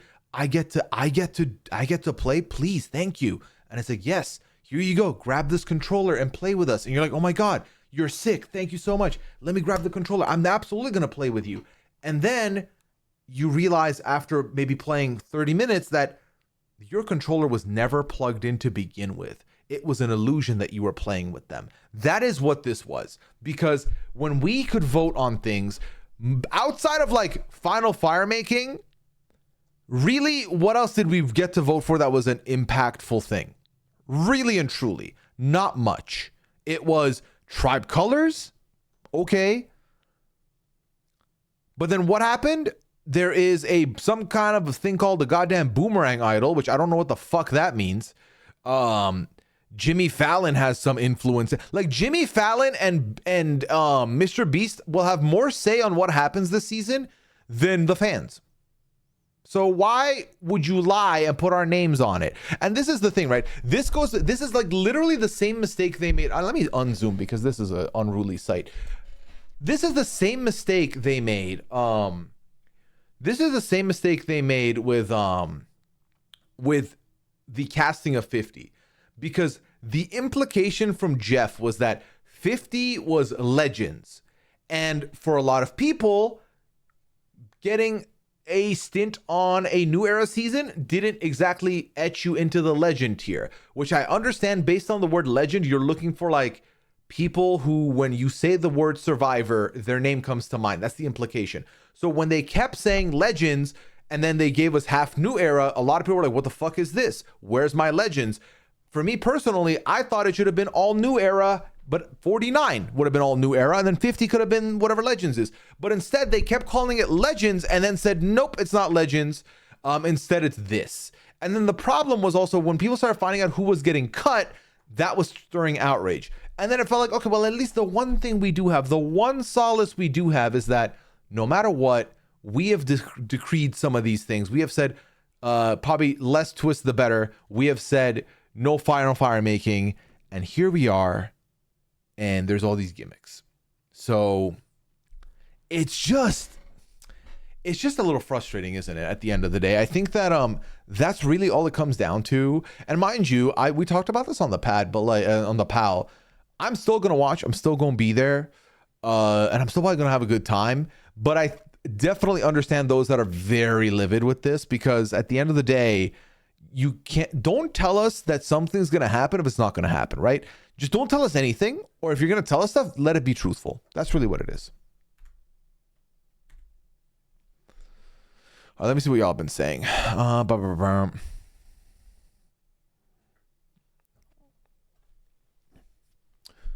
What did you send, Red Wings? Oh.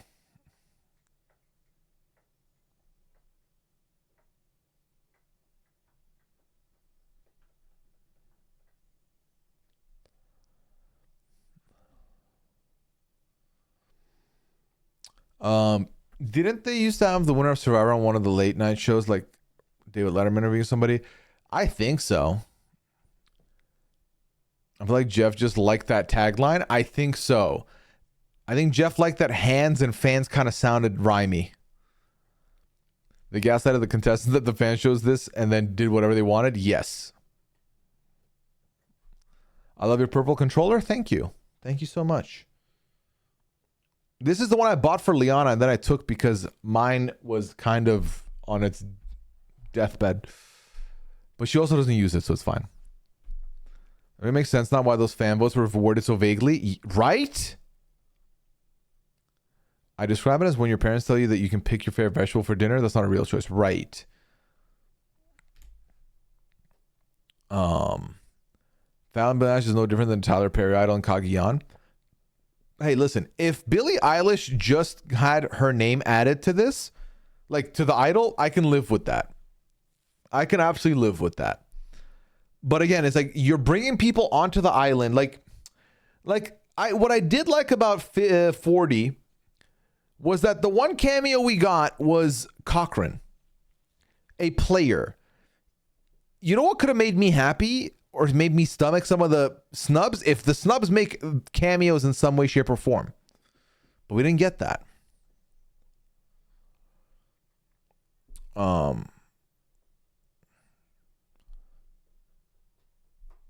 They can blame us when they fuck it up. Exactly. That's what I always thought was if we don't get Final Fire making, I hope it's a really good season, because if we whinge even a little bit about the season, they're going to find a way to blame it on the fire, like the things we picked. So. Oh, that was 34? Okay, that's what I meant, though. I like a cameo like that. Give me stuff like that. Don't give me people who... Well, I guess like the only cool thing is that these are people who are fans of the show. So I'm happy about that. Like, I know Billie Eilish likes the show. I'm happy for her. But like... I don't know. I do feel like a lot of people share the sentiment of like, I was excited about 50. Now I'm like, yeah, you can keep it. Or like, I'm good. I told Liana jokingly, I was like, oh, the people are going to be yearning for 49 now. Like, after this happened. So.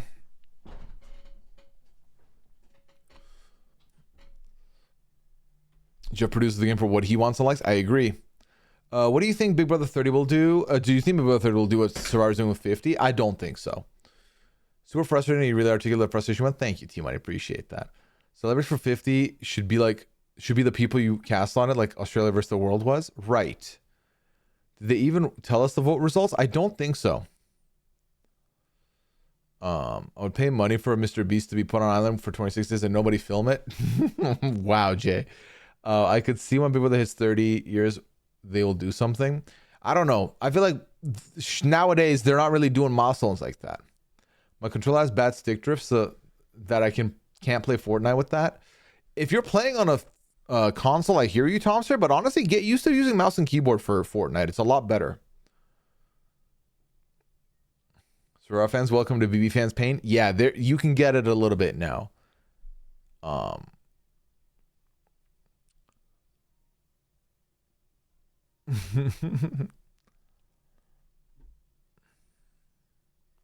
How far do we think Christian's gonna make it? I think decently. They're just famous fans. They're famous, rich fans. Yes. And no Sia. Melly. I feel like Sia quietly was like, I don't fuck with y'all anymore. Like, I don't think that's the case, but I'm like, Sia just kind of dipped. Like, straight up dipped.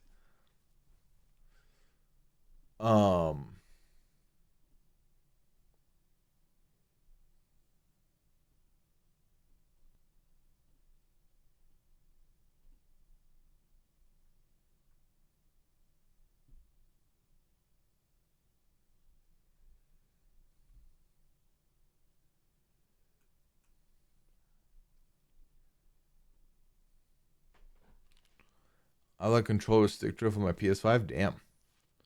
I was up that 50 will still be a blast celebrity cameras aside. AJ, that's all we can ask for. That's all we can hope for at this point. I 100% agree.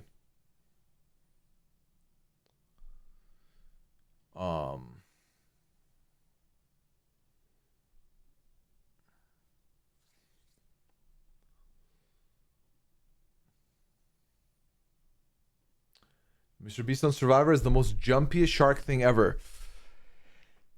Who was yearning for this, right? I feel like and I will stand on, we will stand corrected, if this brings more viewers to the show, we are the dummies, right? Because I don't know. And like, I feel like a couple of years ago, Mr. Beast was the hottest thing on the planet. The kids love Mr. Beast content. I don't know if that's still the case or not. I assume he's still like relevant to that extent. So for the kids, if they're hype on it and they're tuning in, then what are you going to do? But also, I just can't believe it's for 50. If Mr. Beast made a cameo for like a regular season, that might be something to me a little bit more like, okay, because could you like, he just has no link to 50 at all for him to, anyway, whatever. We've talked about this plenty.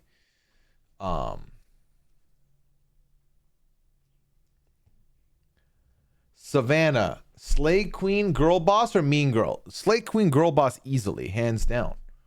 Hands down. It's so funny that people call and jump the shark because Fawn's jumping the shark was so cool that they couldn't go up, but now it's used for such a bad move. Now it's used for, okay, we've peaked. The show is like, we have officially found a low, it basically is when it happens. It really has the same energy as when Big Brother catches on to a pop culture train 5 years after it was big. Right? Thundercats, that's why I think a lot of people drew the comparison with the two. Because the joke being that next year is probably going to be the year where suddenly, because think about it, White Lotus was a twist parody that happened this year. White Lotus blew up 3 years ago. It took them 3 years to catch up to it.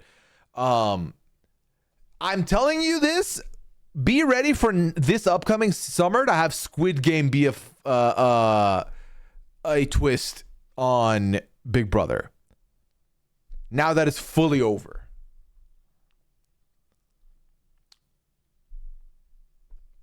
It's been hashed today. The 48 or 49 really should have just been New Era All Stars. Honestly, they should have declared 2000 and this upcoming season, right? The 25-26 season as the year of Survivor celebration, culminating with season 49 being an all-encompassing all-star season where you are going to get to see all-star, the new era represented to the best of their abilities, to the best of the best coming here to compete for a new era. And mind you, you didn't need all of the best picks to be there. Because, for example, there's a couple of new era people that I think everyone can agree should be on 50 and have earned their spot on 50. You can just put those on 50 anyway, skip them on 49, and then just still make 49 be like call it like the pre-party, right? It's like you're going out for drinks before you go out to the club. That's what 49 should have been. And I love the cast of 49. I genuinely do. They're one of my favorite casts we've had in a minute. But I feel like that would have been the right move. Especially when you were going to cast two people from this season and people know what two people went on that season, kind of changing the experience for most of us for 49 anyway.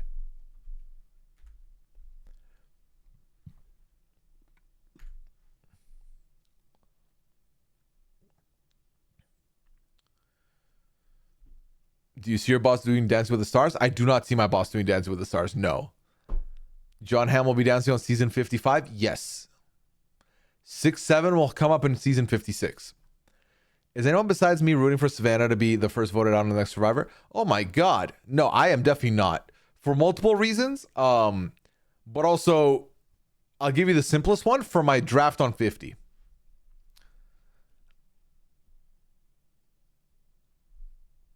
The Dire fans are the reason Survivor has survived for 60 seasons. They owe us more respect than they give. I just feel like there's, and I've talked about this on stream quite a bit, there's a level of I am not going to, if I admit defeat, then I am a loser that I get from Jeff Probst. Because he stays backing these decisions that are clearly not working, but he just refuses to admit that they're bad because we've already called them out. So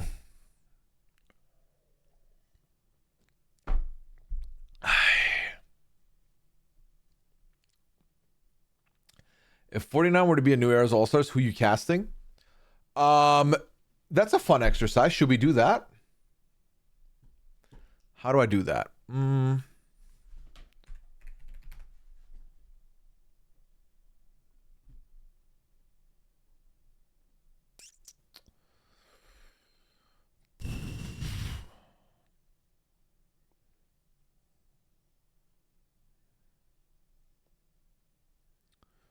How the fuck do I...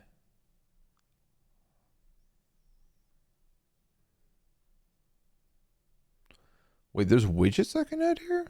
Okay. I'm trying to think what's the best way for me to do this. I think I figured it out.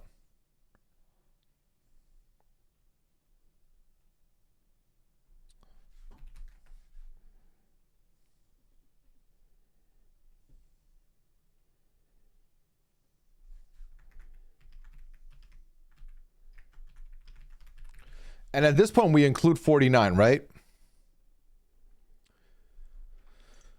Jeff is always 11 toes down his porch. This is exactly. And for what? Could be worse. They could treat fans like Big Brother. Honestly, Melly, how many more Mr. Beast-esque things before we feel like, oh, it's this, we're living the same world both on and off Big Brother season? Do you see all Survivor season of Amazing Race? I don't. They just can't. They don't do that the way they do it with Big Brother. I feel like you can go on Brand Steel. Brand Steel will be a little more tough to do with the drop down. Hold on.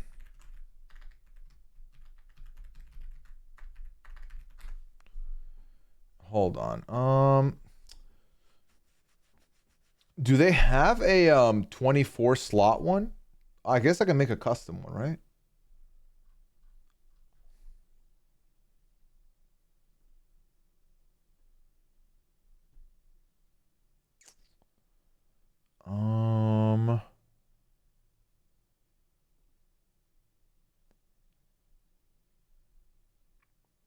I don't see the custom option here.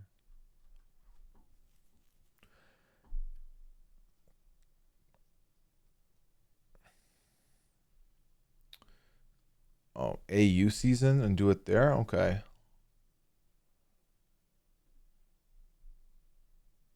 Oh, yeah, because it got 24 slots? Okay. Ugh, the thing is, it will just take... Okay, hold on.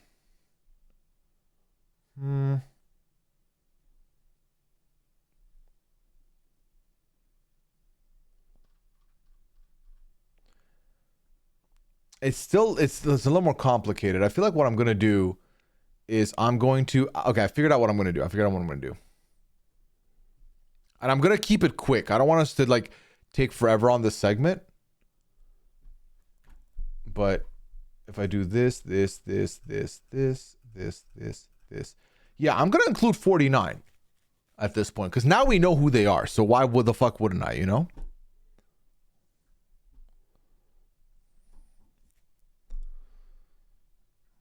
After watching 49, do you like your Savannah draft pick for 50 more or less? I like it because I like Savannah quite a bit. I don't love it because if you look at my draft for 50 now, chat, spoiler alert, I have 2 winners and Genevieve, and they're all from the new era. I have Genevieve, D, and Savannah.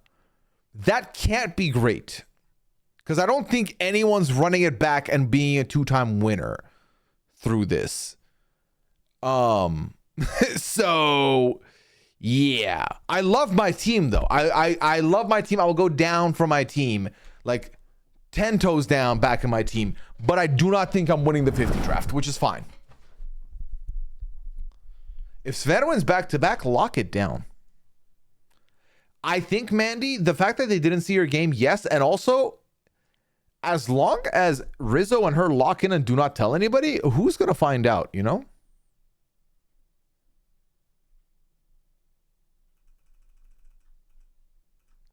Who's going to find out?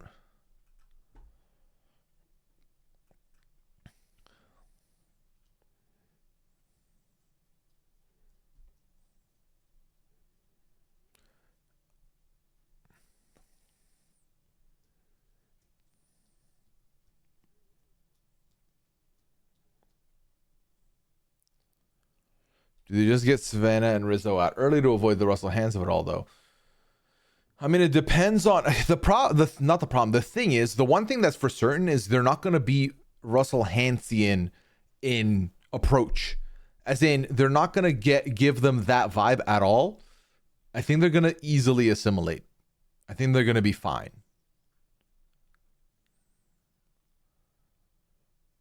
Maybe Jimmy Fallon or Mr. Beast will win? Dear God. I think they pretty much knew Savannah on based on her replacing. But did the cast know, Meridian, that Marianne was going to be on the cast kind of thing? Do they know that or no? How long do we have to wait for what, Minnie?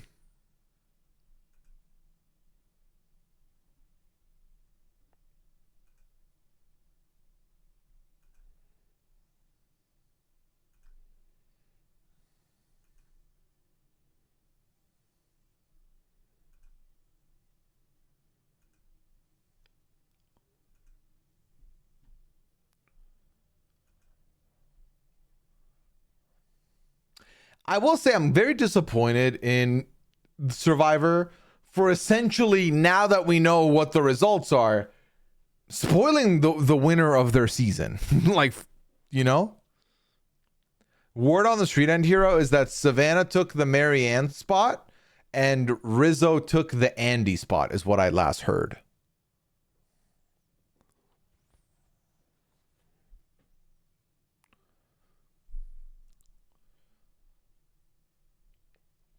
Because to my knowledge, is Savannah the first winner to have ever been brought back-to-back seasons?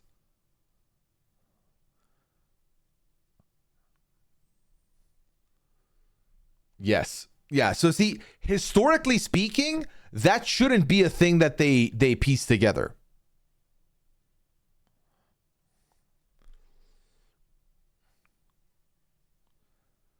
Mandy, I genuinely, had I not known the returnee thing, I would have assumed Sophie was about to win that game also. But we could have had Andy, the baby Andy. Yes, of course.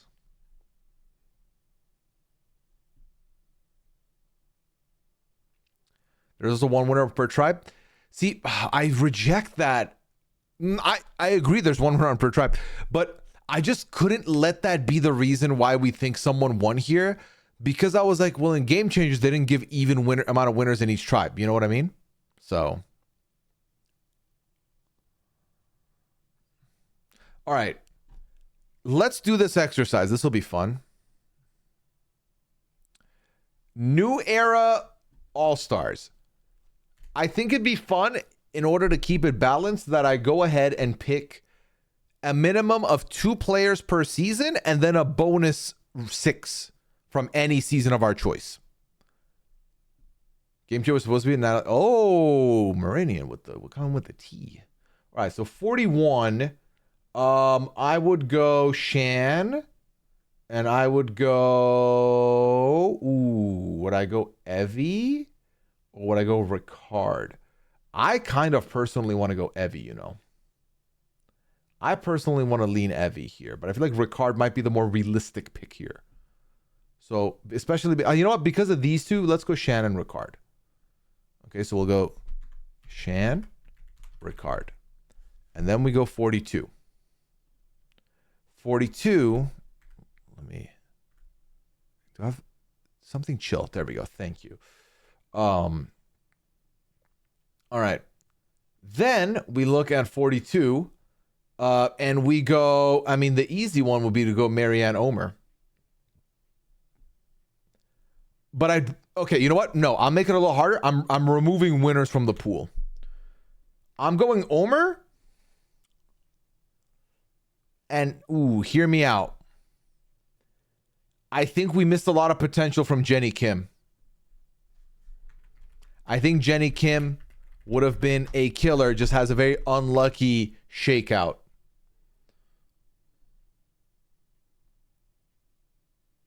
I'm going Jenny Kim.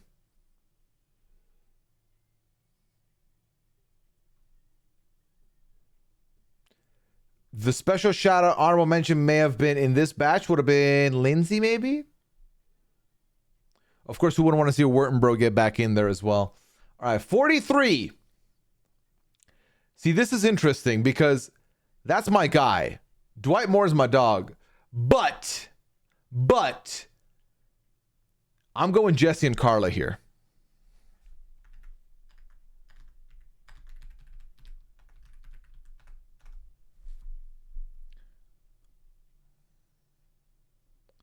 Good night, Melly. Take care. Quinn, welcome in. Hope you're doing well. Welcome in, Quinions. Listen, hope you had a good stream. Here's what we're doing. We are casting. So our thing is, we have been saying 49 should have been a New Era All-Stars, and then 50 should have been this Legends thing that they said before they made it not be that way. So what I'm doing is I'm going ahead and I'm casting my New Era All-Stars, and I'm putting, my requirement is I'm putting 2 people from each season at least, and then 6 people will be bonuses, rounding out at 24. And we just did the first 3 seasons of 41, 42, 43, and we're now looking at 44. So welcome in. Welcome in. And I hope you had a good stream. Hope your Squid Game went well.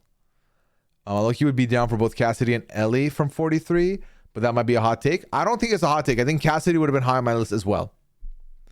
All right, so 44, I'm going I'm going Carolyn and I'm going Franny. And that is a very easy decision for me. And remember, my only requirement is I'm not putting any winners on this season. It was between Davon and Izzy in the final two. Oh my God, that is incredible. What a shakeout. Franny's too nice. Oh, Franny got that dog in her when she needs it to be. Are we doing even gender divide? We can look at that later on. Right now, I'm not too concerned about it. All right, then we go 45. Hey, Z, that we give this up to Quinn. Appreciate that from you. Thank you so much, Quinn. Welcome in. I've seen that as evidence to contrary, but I've also played other games with her and I've met her, Seraph, which is why my opinion is different on it based on, and not just based on this season itself. 45. Now, this is a tough one. Actually, it's not that tough. It's Caleb and Emily flipping. Ooh, Kelly's right there also, though. Let's lock in the two and come back later. So let's do Caleb, Emily flipping, come back later. Caleb, Emily, come back later. Then we got 46. Oh, sorry, yeah, 46. For 46, you already know I was going to put Venus. I'm not even going to look at the rest yet. We're going to do Venus, and we're going to go back and look at the list. And we're going to do... You know what? They kind of nailed it. I'm going to go Q. I'm going Q here. All right. No Brando love. I love Brando, but if I can only pick two, Brando's not in my top there. Oh, and I love Bruce also. Brando's doing well. I've invited him to Goose Goose a bunch, but he's busy now. He's like busy with work stuff. And like really his free time has changed up. So Tevin is high on my list too. Tevin's a good shout also in my opinion. 46 actually has some good potential for like some good returnees. I'm one of the ones that, you know, hot take, but I think Tiffany would be a great pick also. And I think is a great pick. So that's me. But I've already made my pick. So let's go to 47. I'm going the baby Andy and I'm going Genevieve here. Oh, Saul. Ooh, Sam. Oh, this season's 47's tough. Okay, I'm gonna lock in Genevieve. I'm gonna lock in my baby Andy.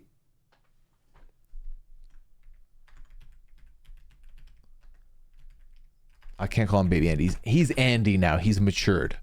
48. We are going to go with Star.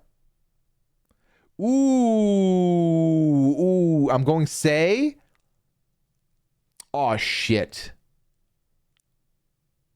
Oh, this is a toughie. This is a toughie. Grown man Andy, exactly. Star said just heard my name. Star Allenson, welcome in. Oh, Mary. Yeah, see, I'm seeing Mary. I'm seeing Say, Star. Camilla could be a good shot also. Oh, this is a toughie. Shit. Okay, well, I know Say is definitely getting the spot. I'm shocked you didn't say Shaheen. Shaheen's also a shout from me. Shaheen is absolutely also a shout from me. Get our Persian representation up. We need the Mary. See, for the same reason we picked Ricard over Evie, I agree. I think we can just go Mary here then. 48 got some talent despite the shade people put on that season. I think just the season got very predictable. I think that's really the big critique of 48. The cast of 48 is good. Hot take, I think both these last two seasons had great cast, but maybe not the higher rating seasons. Although 49, I think now is higher up for me. I think it was a very fun second half. All right, and then 49. I want Sophie Bellardi back. I like Sage also as a pick, you know. Although Sage did say in exit interviews that she found Survivor to be boring.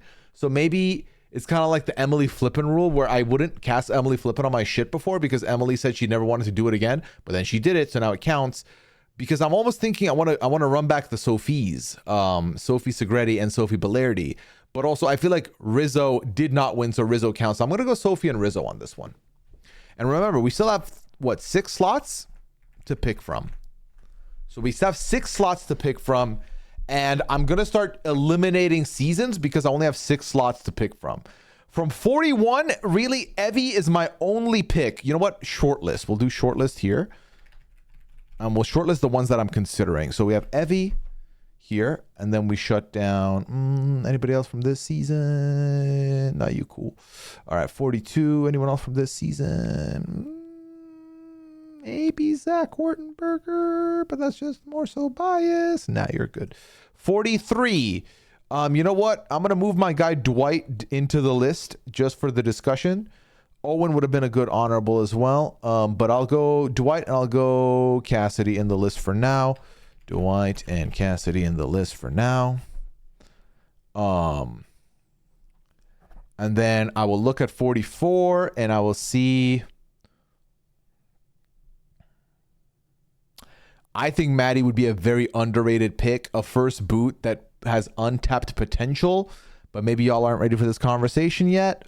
Again, that was also because I've gotten to talk to her and like I know her now, so I see that, you know. Heidi, I think, is a very underrated pick as well, a runner-up, but you know what? Let's move on. 44 has quite a few options for me. I would love to see Bruce again, Jake again, Katura would be fun, Kelly would be great, Kendra would be great. There is a lot here. Sabaya, I think, is also a very early boot that has a lot of potential.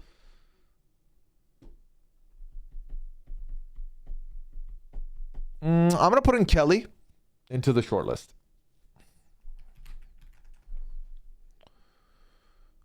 Lost your mind today? Nah, you don't know. Like, I know Maddie. That's the thing. I've gone to interact with Maddie beyond just watching episode 1 of Survivor, you know?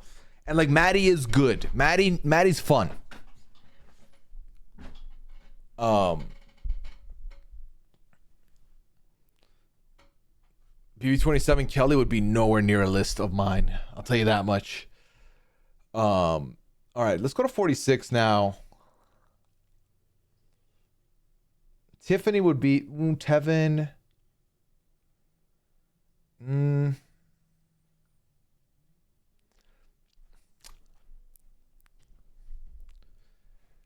Okay, y'all want Banu on the list? Be real with me.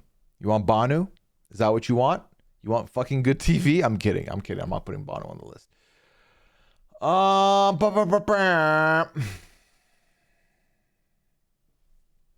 I still have coffee? Yes, I do.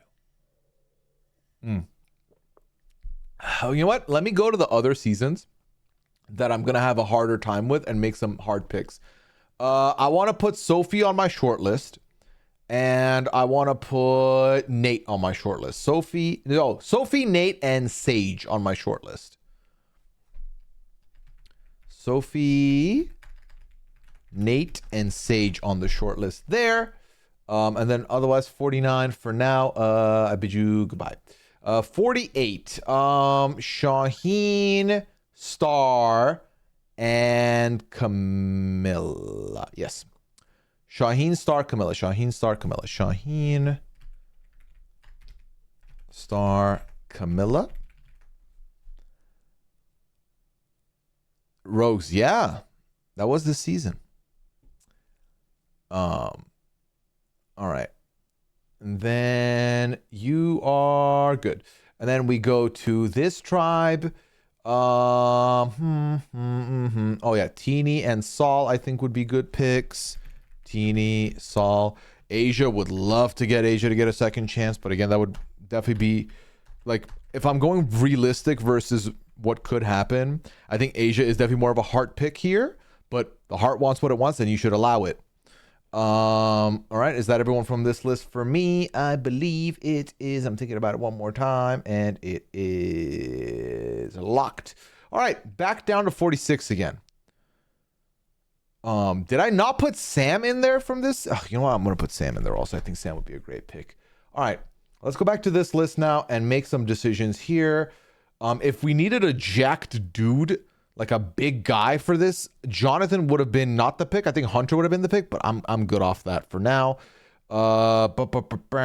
Tiffany's like the only other person I'm really jonesing to add here. Maybe Tevin. But I think we have plenty on the list, and I'm actually very happy with Venus and Q being our 46 reps. So I'm going to close this down. Oh, Liz. I forgot about Liz. But I'm going to close this down. I'm going to close it down. And 45, I'm going to leave open for now. And we have what? 1, 2, 3, 4, 5, 6, 7, 8, 9, 10, 11, 12, 13, 14. I have to cut 8 people from this list, and then that's our final group. Another one of my favorite Survivor players is Tree Streamer not so long ago. Which one, Offbeat? Which one are you talking about? No Lydia Chlamydia? No Lydia, unfortunately. Lydia did not make the cut. But so we should make it again for the meme. In my show, none of them are getting called Soph. All right. So, some elimination options here. So I'm looking at the overall list here. We have Shan Ricard, Omer, Jenny Kim, Jesse, Carla, Carolyn Franny, Caleb Emily, Venus Q, Genevieve Andy, Say, Mary, Rizzo, and Sophie. Now, maybe unpopular move from me here, but I'm willing to move Jenny Kim off the list to bring someone from this short list in. Because I do think if I'm going fully fledged all-star, Jenny Kim might not make it. So I'm going to go ahead and do that. And instead, I'm going to add in here. Let me see.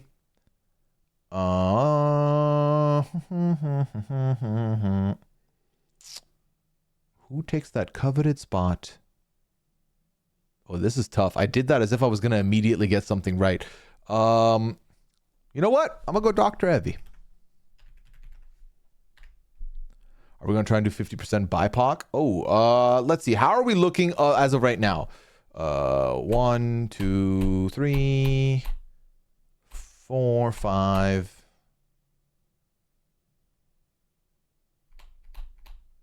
6, 7, 8,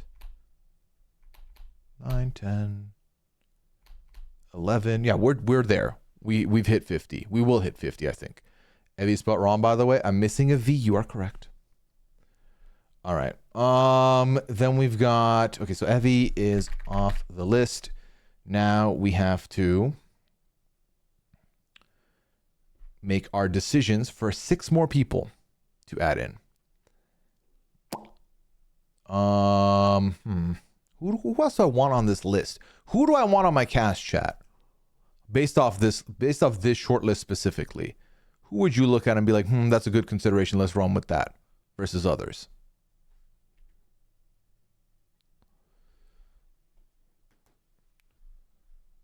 Ken? Oh yeah, Ken was like the OG Twitch streamer amongst the survivors. Offbeat. That's a good. This is not list of people who have aura and resilient RP, Alex.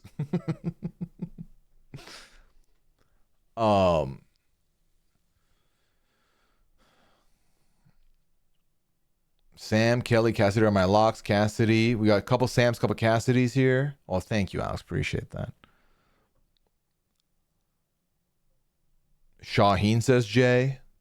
Seraph says not Nate is what I would say.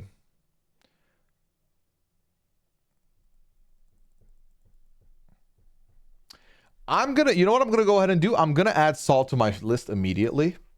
I just think Saul was so much fun, and I think would deliver so much fun as well once again. So I'll put Saul on my list. Gone too soon. And maybe for the fact that Saul leaves the game around the same place Nate does, Nate could get cut here to make things a little bit easier for me. So I might go ahead and do so. All right.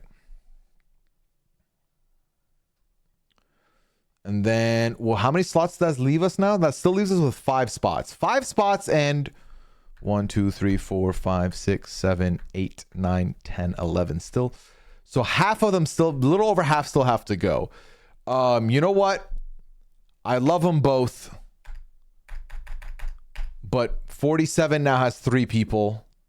So I'm going to remove the 47. Sam is on the bubble as a runner-up for me, though. Potentially. 1, 2, 3, 4, 5, 6, 7, 8. So 9 slots now. 9 people. What, 4 slots? 5 slots still. Okay. Dwight would be an ultimate heart pick here.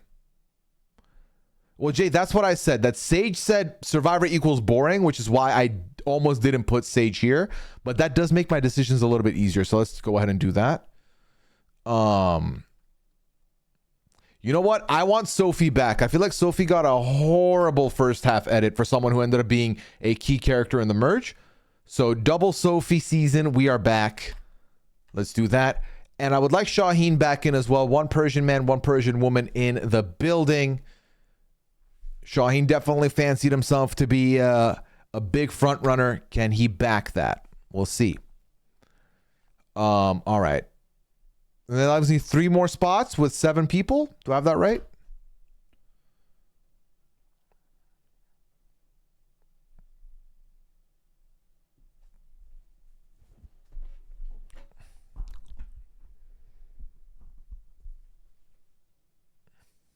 Which one's going to be called Sophie? No. They're both Sophie. We are adults. They are all adults on that island. They can definitely differentiate the 2 Sophies. They do not need to do it themselves. You know what I mean? Sorry, they do not need it done for them, is what I'm trying to say. Yeah, but what's wrong with Belardi? You know? Star went to your college. Ooh, interesting, Rogues.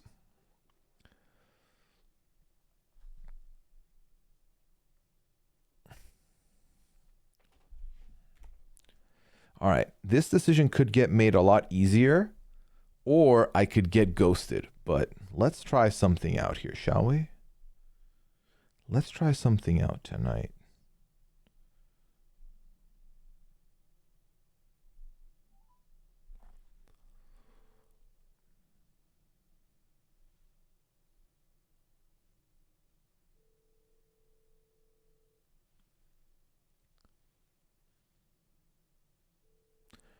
Universion, an Amber-esque pick. Yeah, I like an idea of someone being picked. Somebody, oh, why is this person here? But all right, unfortunately, I tried to call Dwight. He didn't answer my call, and for that reason, Dwight is off my list. Because how dare you not answer my phone call? Why are you ghosting me? To be fair, I was gonna call him and ask him if he should be on my list, and then he didn't answer, so he made my decision for me. I still have only 2 spots to pick here. What's the ratio here? Don't make me mad? Exactly. Don't make me mad. I don't know. I'm not paying attention to the ratio, really. I'm just trying to put the best list together that I can. Oh,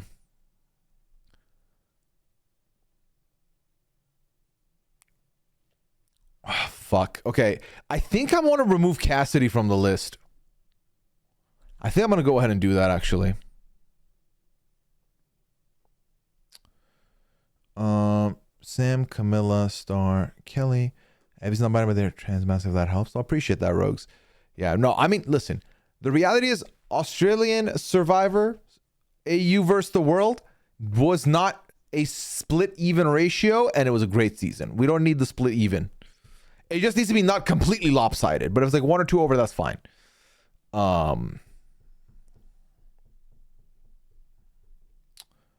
I'm looking at the cast. I'm trying to picture who else should I add to this combination. Because I only have spots for... Well, I have 3 more spots. I have to eliminate 1 person and the other 3 make it now that we've made our hard limbs.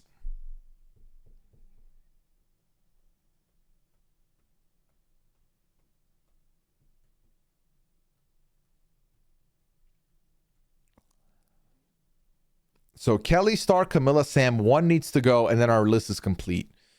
So let's talk through them. Star, very entertaining. Camilla, absolutely entertaining. Camilla could have been the winner of our season in 48, potentially. Sam, I think, was also very fun, very good. Glue guy there. All right. You know what?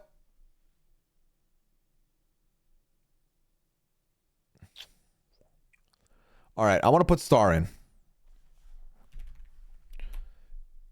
And I want to put Kelly in.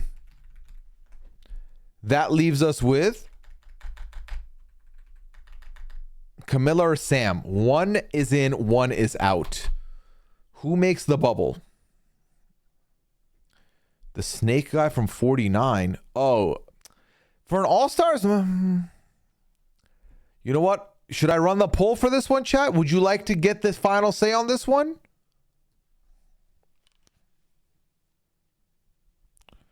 All right. Looks like y'all really want Sam instead of Camilla, so you make that decision for me. That's fine. So many S names. How many S names did we end up with? We have 1, 2, 3, 4, 5, 6, 7, 8. 8 out of 24. A third of the cast with an S name. All right, so this is our cast. I'm not mad at this cast, you know. Shan, Ricard, Omer, Evie, Jesse, Carla, Carolyn, Franny, Caleb, Emily, Venus, Q, Genevieve, Andy, Say, Mary, Sophie, Rizzo, Saul, Sophie, Shaheen, Star, Kelly, Sam. Who doesn't watch this season? You tell me. Who doesn't watch this season? Who's not watching this? We're all watching this. We're all watching this season. I think we cooked today, chat. Also, I love that I said I don't want this to be a long segment. I'm pretty sure we did like 30 minutes on this. But imagine we had this cast to run a New Era All-Stars. And then we had 50.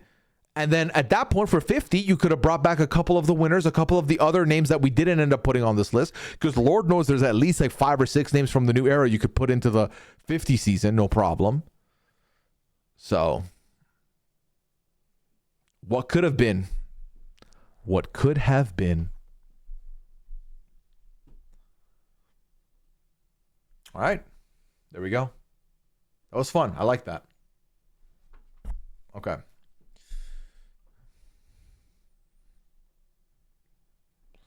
CM and Jobs sent an email for everyone to pitch in for a gift for the clean later, but none of us got bonus or raises.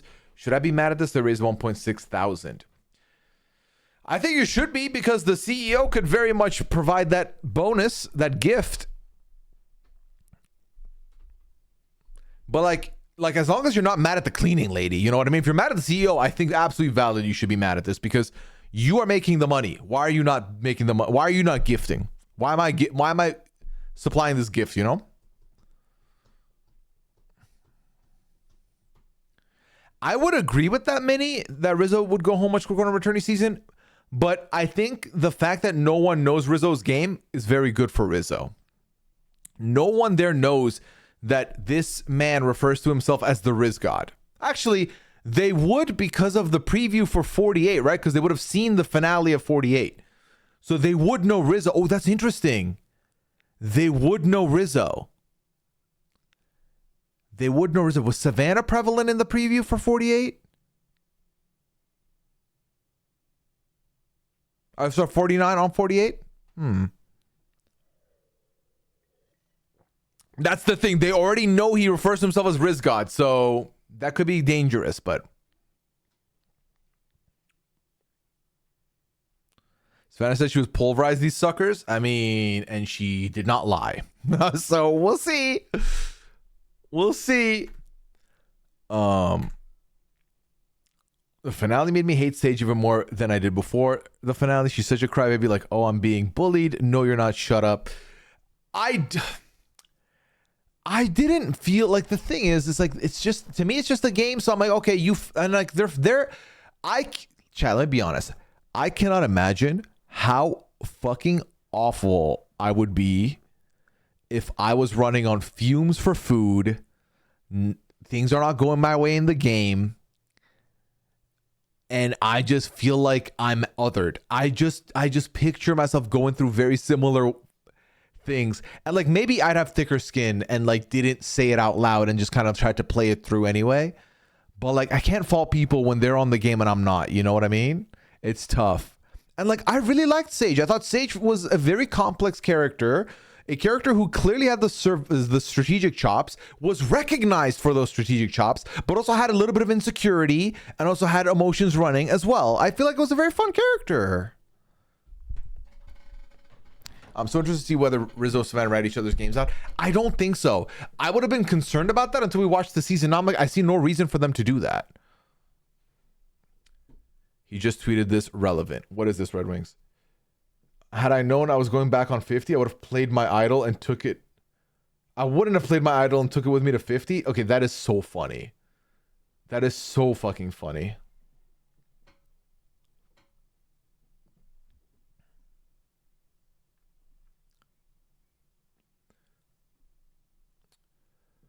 Growing up in another country, I was not exposed to the Christmas traditions. When I moved to the US for school, I felt like I was on another planet during Christmas season. What is a Santa Claus? Flying reindeers, green little people, which I'm assuming you mean the elves. Why did Friday become black? Well, that's Black Friday has nothing to do with Christmas. Black Friday is a Thanksgiving thing. Did you feel the same way too? Not quite. I never really experienced Christmas like as a tradition, but the effects of Christmas had already been translated to me through movies, through television, and through decorations. In Dubai, every mall was decked out with a Christmas tree and like presents and the lighting. And like you got in the spirit of it through that. They had that going for it. But I had never experienced the traditions firsthand as a person, right? I didn't have the gift exchange. I didn't have the stocking. I didn't have any of that. So that's still very new to me. I would say I've really experienced truly like 4 or 5 Christmases now. So not as much. I think that it's a lot more prevalent here for sure, but not that bad for me. Yeah, no, Pixie, it's a joke. I don't think he actually means he would be allowed to take it. They would have not let him do it. I think it's a meme. I'm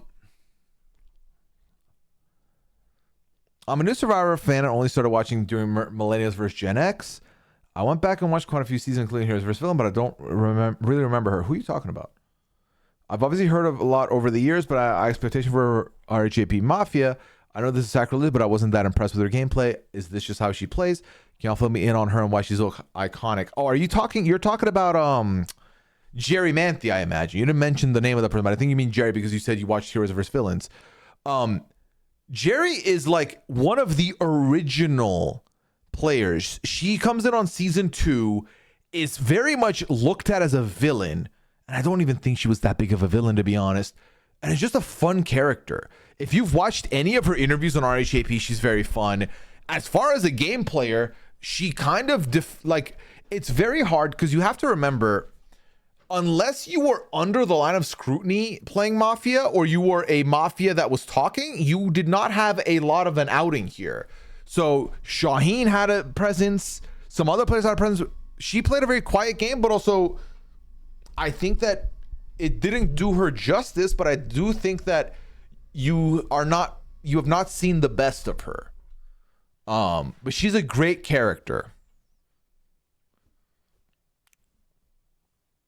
I think and especially when it comes to Oryx, chat, I never advocate for Oryx to be the reason. I think Oryx can remind you of some players' greatness or capabilities, but for some others, they just become afterthoughts or they're not really present there, truly. And I think that that's just the way orgs go for the most part.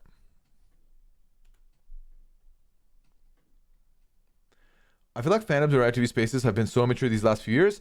It feels like everyone is 15, but they're all adults acting like that. Although we had people losing their jobs and lesbian ruin in the early 2000s, so maybe not thoughts.